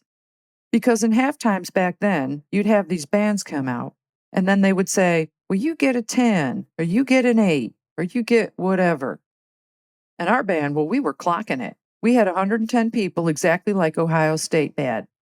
We had the same cadence, 10 steps to a yard, or 10 steps to whatever that is, 5 yards, or whatever it was. Anyway, we copied the Ohio State University to a T. And Niagara Falls didn't even have a band. I mean, I walk into this school, I don't dress like any of them, I don't look like any of them, I don't talk like any of them, and my band ain't there. They had nothing for me. Well, that was my life at the time. I went to bed one night and I said to Kathy, who was in the bed next to me, I said, "I'm never getting out of this bed again. I'm just going to cry all night and for the rest of my life. That's how bad I feel." And she went in and she told my parents next morning, "Connie's not getting out of bed. She's not going to school. And she's in there crying." Eventually, of course, I did meet people. I had one girlfriend, and her name was Jackie Joseph, and we just clicked. And she said, "What is your name?" And I said, "Connie." And she said, "Well, you look like a Gloria to me." And I said, "Really?" And she said, "Well, I'm just going to call you Gloria." And that's all she ever called me, Gloria. She says to me, "Consider that your nickname." Then I met Ted Sniffen and Art Garbedian, who lived up the street. And boy, could Art dance. Oh boy. He was in another school, the Trot School. It was called Trot Educational, and it was a trade school that you went for if you wanted to be like a plumber or something like that. You went a half day to school, and then you went to whatever you were going into to do your work. And he was going into carpentry. He wanted to be a carpenter. He was the nicest guy. He really, really was. And he became my brother's best friend.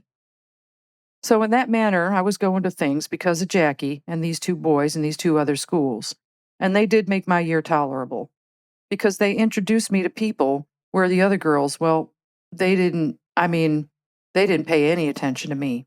They would sit at a table, and if I came, they'd ignore me. They'd even turn. They didn't know me, and they didn't want to know me. I must have looked like I just stepped off a turkey truck in my saddle shoes and all that other kind of Kentucky stuff, until I got up and I said to my mother, "You have got to take me to get some clothes." She sewed me a dress that I wore to a dance, and it was the most beautiful shade of pink. It had a sweetheart neckline, and it was perfectly fitted around my waist, and then it flared out in a cascade of fabric that had all these beautiful ruffles that swished and flowed like a waterfall. It was like she had designed this thing for a ball, and I wore it to a school dance, and everybody just stared. When I would dance, the dress would open up and the ruffles would show another deeper pink underneath, and it was just the cat's meow. I loved that dress, I really did. I took it to nursing school with me. It was such a beautiful dress. Now, my mother, before we left Chillicothe, she got into makeup because, she read those magazines about modeling and things like that, and she could fit into anything. She was tall and slender with long blonde hair that she would style in the latest trends, just like the models. So she decided she was going to go work as an Avon lady. And she took off like a rocket. She was up for the pink Cadillac. Really? And when that happened, my father said no. He said, "I don't want my wife working, and so you can't get a job. I don't want you to do that anymore." And so, my mother, being the person that she is, she saw in the paper that there was a contest for Mrs. New York State. And she decided that she was going to win that contest because she was a good cook. We started eating food that was, gourmet. Pork chops with Madeira sauce and all this other sort of stuff. And she got the perfect menu because you had to cook to win. You had to make a meal and put it on the table. And she got books that showed her exactly how to set that table. Now, this is somebody who had a plate, a fork, and a spoon with a mason jar for settings growing up. Now she had all the utensils and dishware and knew exactly how to set a table, exactly where to put everything. It was unbelievable. She was a woman on a mission. She got into the first level of Miss Niagara Falls, which she won. So then they put her in for Mrs. New York State. And she goes to do her thing for Mrs. New York State. What you wear, your makeup, and all this other criteria that they had. But she didn't win. But she was written up in the paper. I think I still have that article someplace. But at that point in time, she was really going downhill on the inside. Downhill. And I think this loss did not contribute well to it. I think it held her back because she was going to win this thing. And it was a lot for her to digest, like, I'm just going to do this and I'm going to figure out what it is. And they gave me the criteria and the decorating of the flowers. And that's where I learned flower decorating, by the way, watching her. Flower here, flower there. But I digress. Well, she wouldn't be an Avon lady. And now she wasn't going to be Mrs. New York State. And she was crushed. The Mad Quilt. When it got really bad with my mom, Duke finished law school and lived in Columbus, and I was in nursing school in Rochester. Kathy was still living with them. She was in high school. And I think in nursing school, I started becoming more aware and knowledgeable about people and how you have to know how people are going to react when they're ill. And you're getting trained on how to read people, as well as treat them for this as a patient who's not in their own house. They're not in their normal life. They're sick. And people are in hospitals because they're ill and you can't expect them to be nice. Their reaction to illness is going to come out sometimes. So we were coached a lot. There was a lot of psychology that went into things. and I started to learn the psychology of it all. They started grooming you for expect this and don't respond to that, and it's part of the patient's experience or it's part of the illness. And as I began to have these classes and interact, and being told, well, what did you find out about your patient today? They're always talking about people and psychology and how to solve problems with them and how to get them to respond to you. And the more I started doing that, the more I realized that I hadn't lived like that. That what other people were saying, they would say, well, in my family we did this, and in my family we did that. Or this is how I felt at this time, and this is how I felt at that time. And anyway, it dawned on me that there was something different about my family. My father wasn't just taking care of my mother, he was managing her. My father, I felt then, that his taking care of my mother prevented him from having a normal relationship with his children. She required so much time from him, and we were treated more like adults than she was. And it began to kind of click in my head that I wasn't raised like a lot of other kids were raised. Looking back, he wasn't spoiling her, he was controlling her. And I don't know if he knew exactly what was wrong with her. I don't know if he recognized that she was mentally ill. But it was at that point that my perspective changed. And I knew as I was getting older and living in a different environment, like my mother's house, it was papered with newspaper, and she didn't have any luxuries at all. They didn't even have dishes. They had a dish and a fork and a mason jar. They had a bed with 3 people sleeping in it. Just things like that, things that we thought were normal. And the way she was raised, being the oldest, I think she probably had no attention. There were all these other kids coming along. And so she had to be a mother figure really young. I mean, there just was no normal to her upbringing, and a little bit of mine as well. I did ask her about it, and when I said to her, how do you remember your childhood? And she said, well, I remember being happy when all of my brothers and sisters were around and we were having our Saturday nights and doing other things. It seemed like those were happy times. I think I liked my childhood. But she paused and she said, but I also remember being very, very sad all the time. Sad things were always happening to me, and I was sad. My saddest time was when I came home from the Berea school and I knew that my dreams were done. I wasn't going back there. I wasn't going to be educated. I had seen another type of life, and I liked it. I wanted to be that. I wanted to all of a sudden go back to my old environment. I wanted to live the good life. But here I was back in absolute poverty, where things weren't clean and tidy, and there was no schedule, and there was no order. Everything was disorder. 12 kids in a house with 2 bedrooms and that sort of thing. It was chaos. And she said, I think that did something to me. She got pregnant at 15 and lived in poverty and had her parents take her kids away from her. She had to have been at that point just like, it's over. But then, who would have ever imagined that my parents, coming from that, would have gone to live in a condo in Florida and have country club memberships? I mean, can you imagine the difference in their lives? It's almost like when they left Kentucky to go to organize the United Mine Workers, every one of those moves was a rung on a ladder, moving upwards. Bill was hefting us up, one rung at a time, hauling us all as a family out of the holler, a heavy load. No matter what, he's pulling us up into a better life. But he's never going to be able to move himself or Grace out of their heads. Those kids from Kentucky who never had a thing. And he did manage to pull himself up through those ranks to where he was very successful. There was a certain trepidation to that, and that is, as you move up, you're moving up with people who did not have the same background that you had. These are people who went to school. These are people who went to college. These are people that had stable situations, that weren't dropped off or didn't know who their father was or their mother was, or had family members murdered for hooch, or farmed out for pennies, and all that other stuff. And you had to be careful that no one would notice. You didn't want someone to notice that when you sat down at the table, you didn't know what right utensil was to use at dinner. So going back, who knows when or how it happened, This is where the mystery of this mental illness comes in. Did she always have it, or did something trigger it? Or did she get it later on?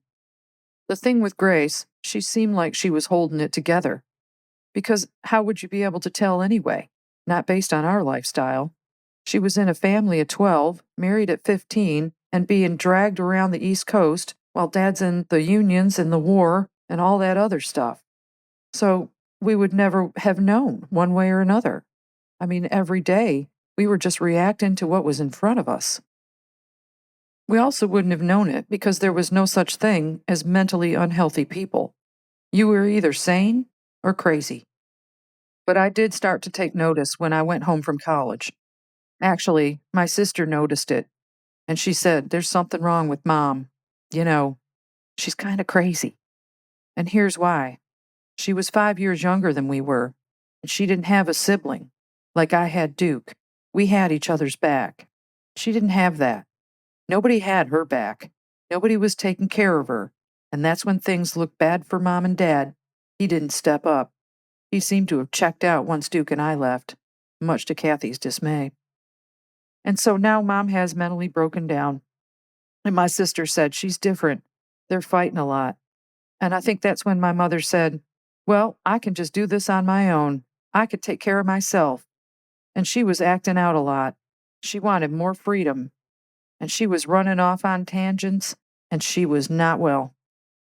Before my wedding, I wanted my mother to go and help me buy a dress. And she was like, "Well, why would I do that? You know, go buy your own dress. Go get what you want." And she was totally, as far as the wedding was concerned, just distant about it. She would make me those beautiful dresses all growing up and then didn't care a lick about my own wedding dress. And that to me was really, really hard. Like here, she's making these beautiful clothes all through my childhood. She loves to sew. She loves to create. She loved fashion. But when it came to making the most important dress of my life, she just detached. And I was so disappointed. Looking back, she was meeting her needs all that time, not ours. And it just happened that we benefited from it.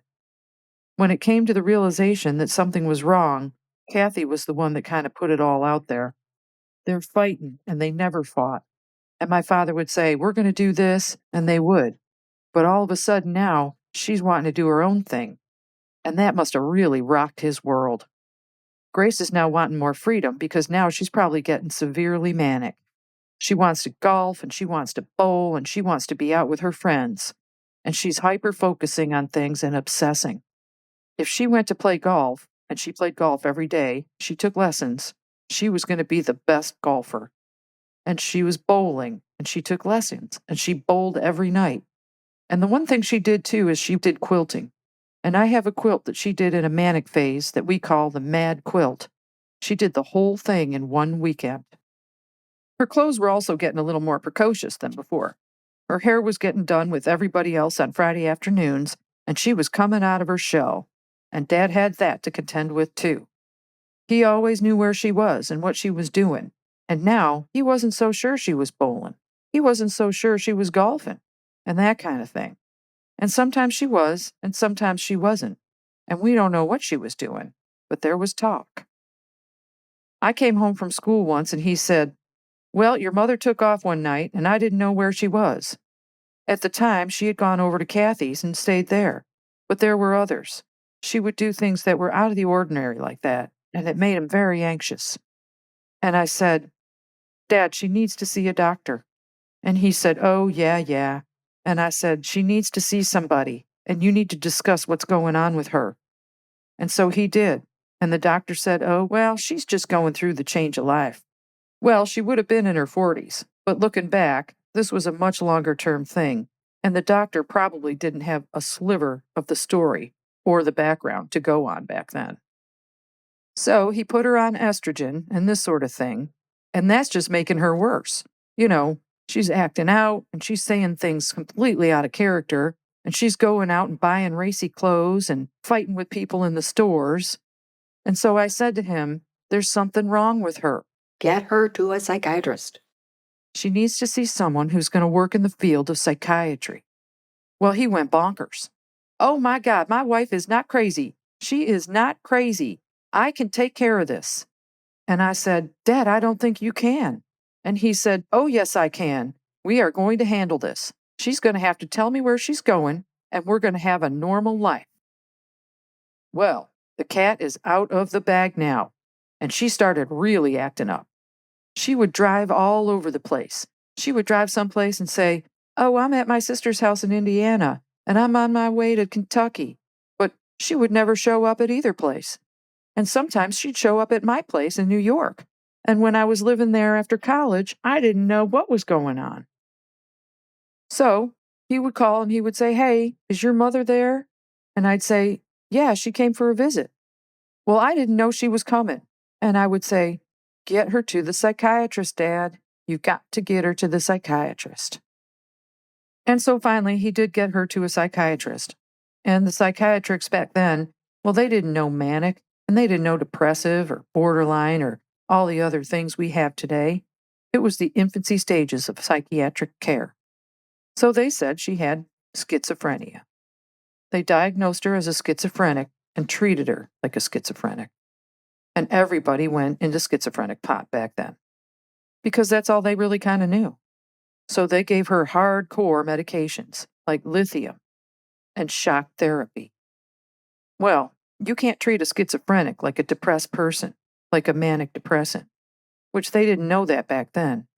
Bipolar is a new word. It was manic depressive then. So then she went into a deep depression.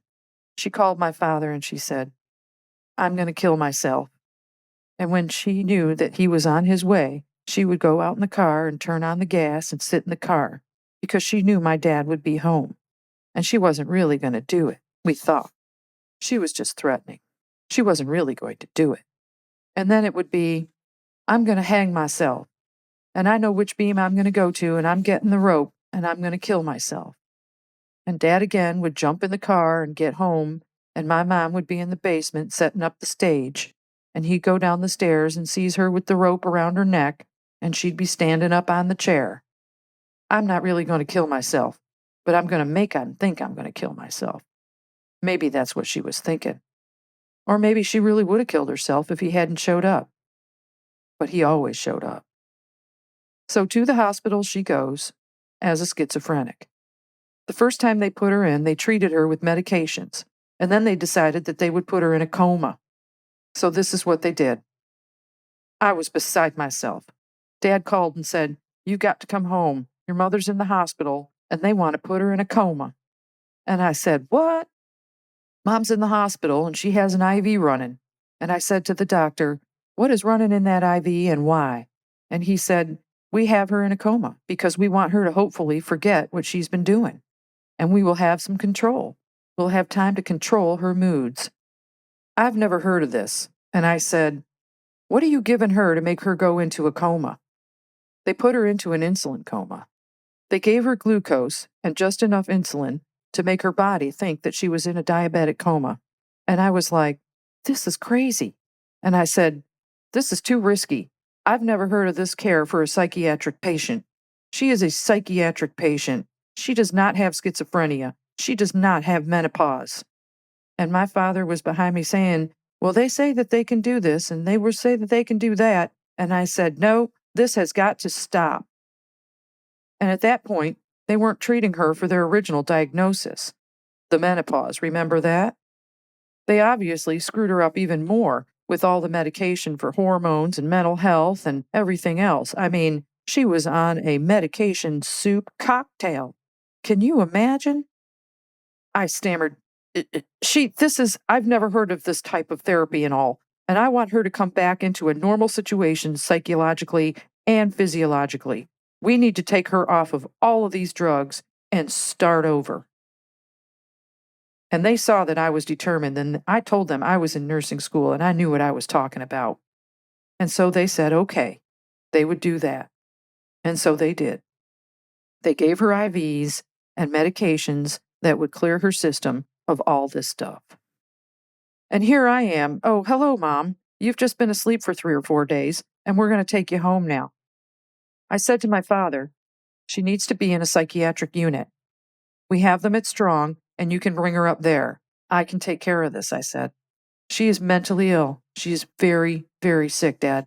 But I'm not going to fight you on this. I have my own life. I'm in the middle of going to college, and I'm not going to come home and take care of Mother with you. I am not going to do it. You need to get her to a psychiatrist. And so he got her to a good psychiatrist, Dr. Goldfarb. And he said this woman is very, very ill. She is very depressed. Why, I don't know. But I've seen patients like her now, and she needs to be in a psychiatric center where someone can do a whole workup and take care of her. She will be safe because she is not safe now. She has tried to kill herself twice, and sooner or later, she will achieve that goal. Dad talked to Duke, and Duke had talked to some doctors down in Columbus, and they said there is this place here in Columbus run by the Seventh-day Adventist Church, and they're really good. The patients live in little cottages, and they were 4 or 5 in a cottage on a campus, and there are all kinds of things for them to do, and they have psychiatrists that they see every day. My dad went to Columbus every weekend. Kathy and I went down to visit her too, and it was like, oh my God, it was wonderful.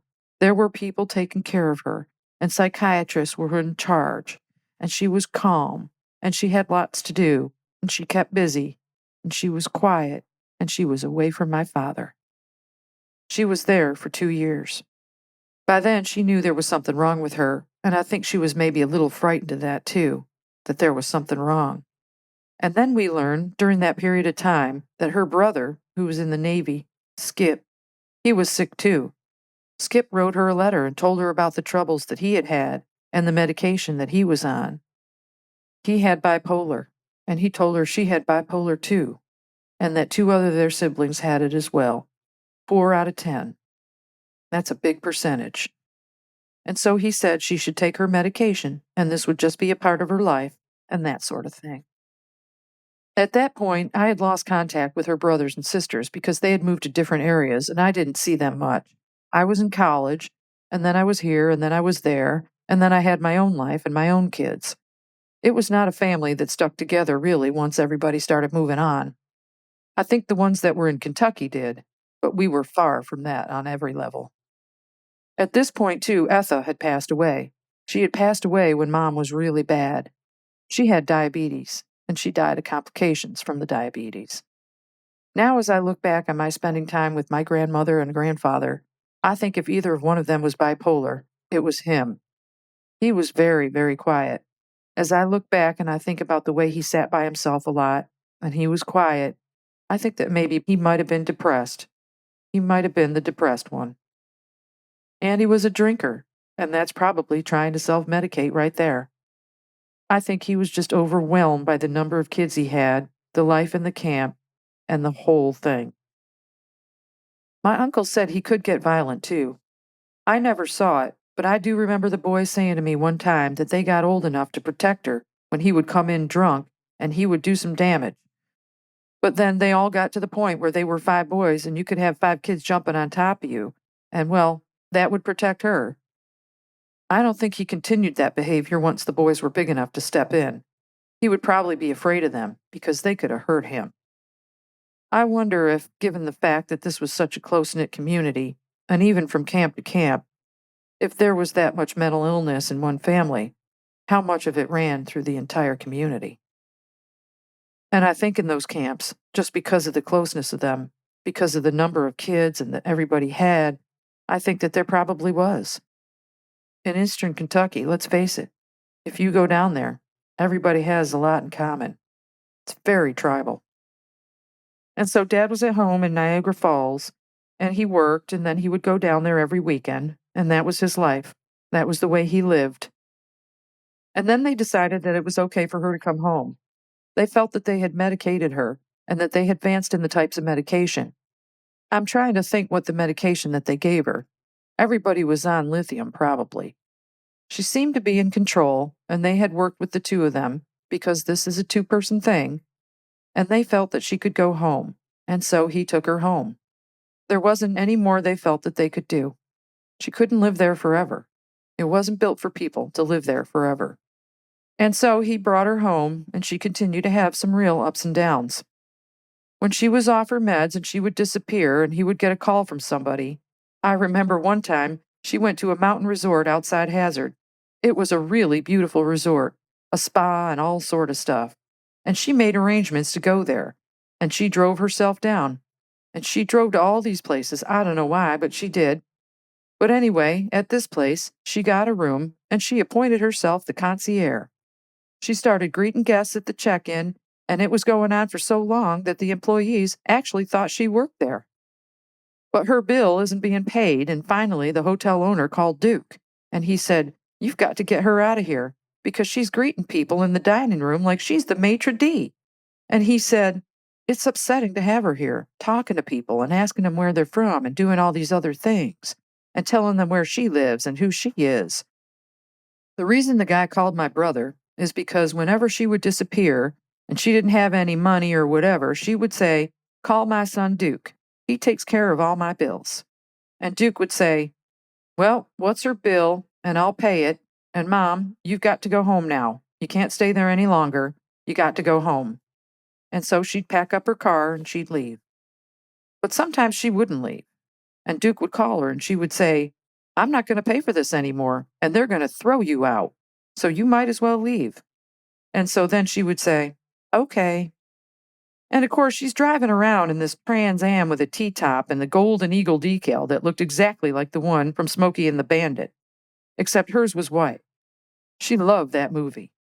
So she's gone full-on unpredictable in a muscle car with thigh-high purple suede boots and 70s skirts and tops.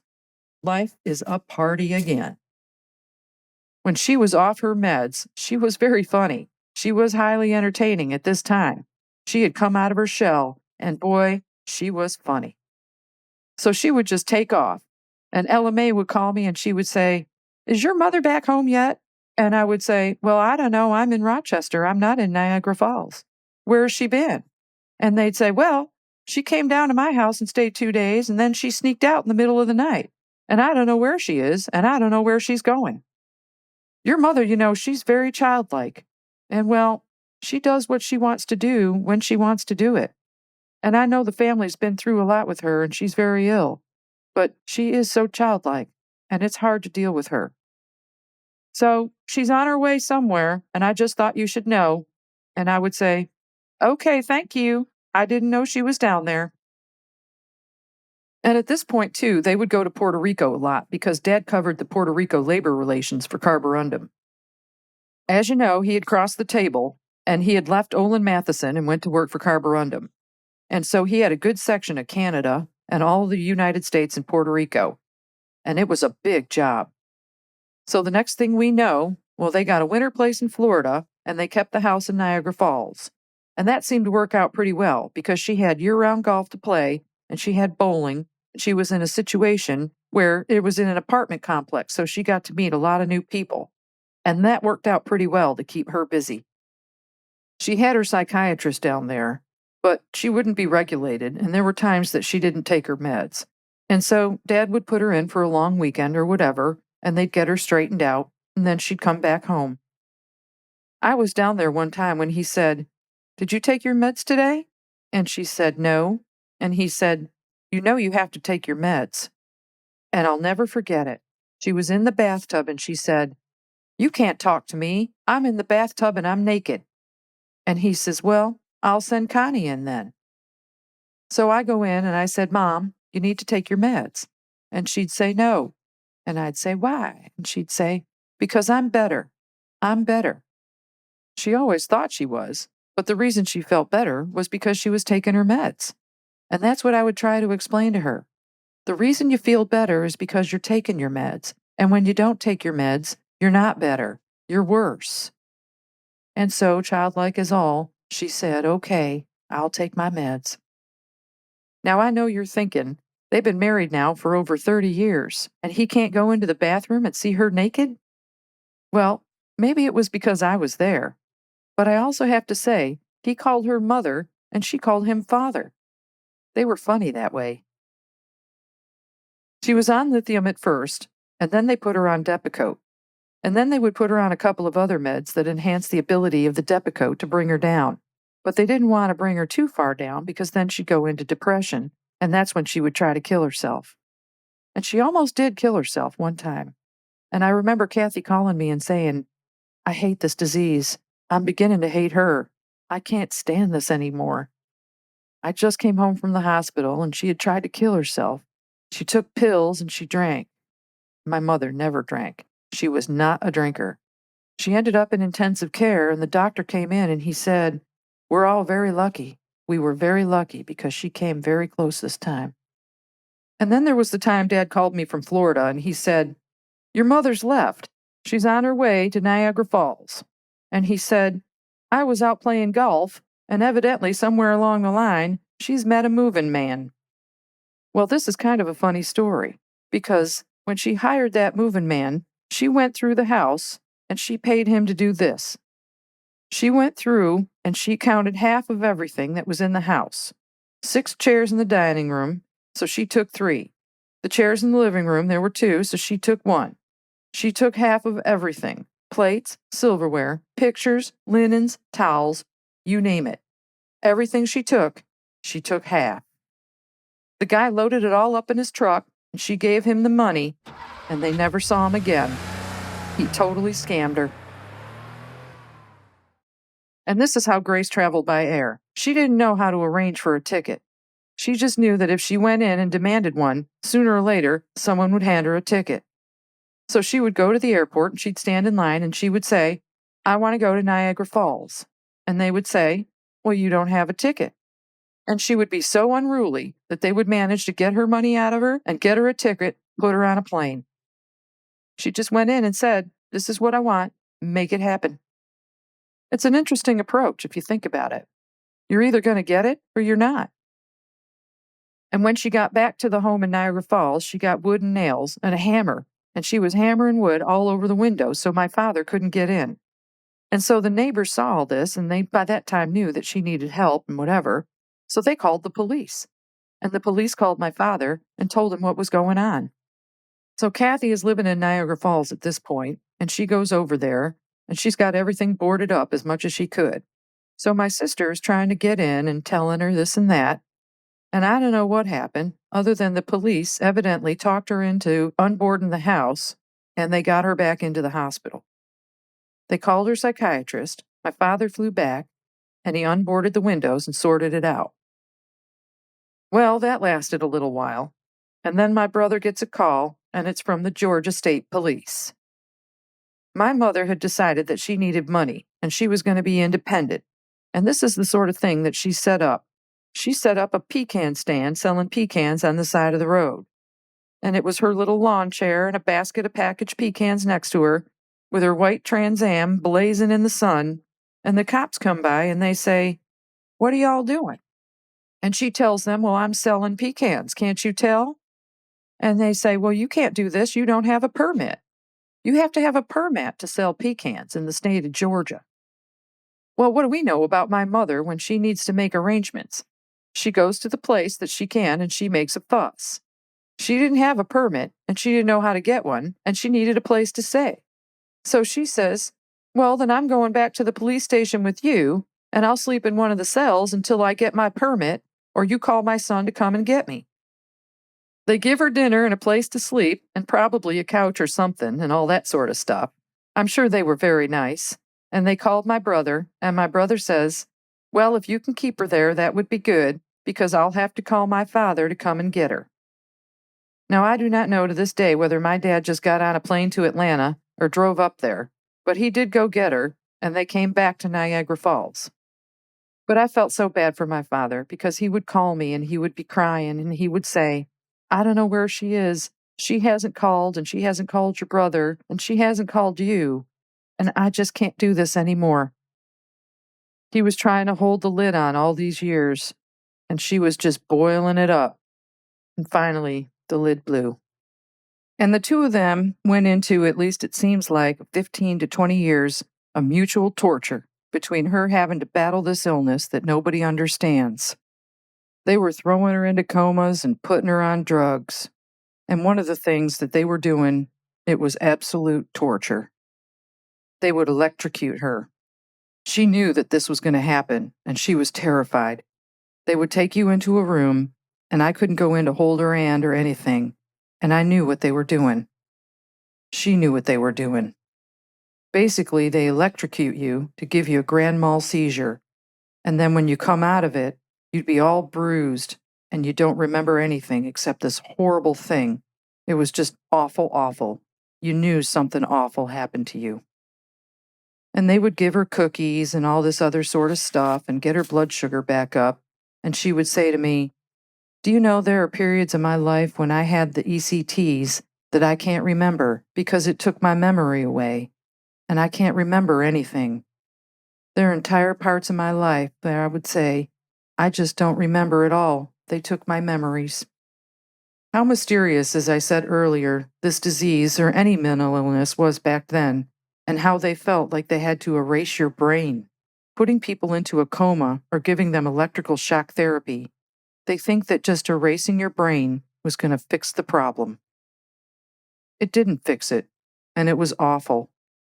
And to see her go through that was horrible. And when she came up here and she would have an opportunity to spend time together, she would tell me about what she did remember and how horrible it was. And it just broke my heart. When Kathy was married and had kids of her own, they were living in Niagara Falls, and Bill had Grace on a diet.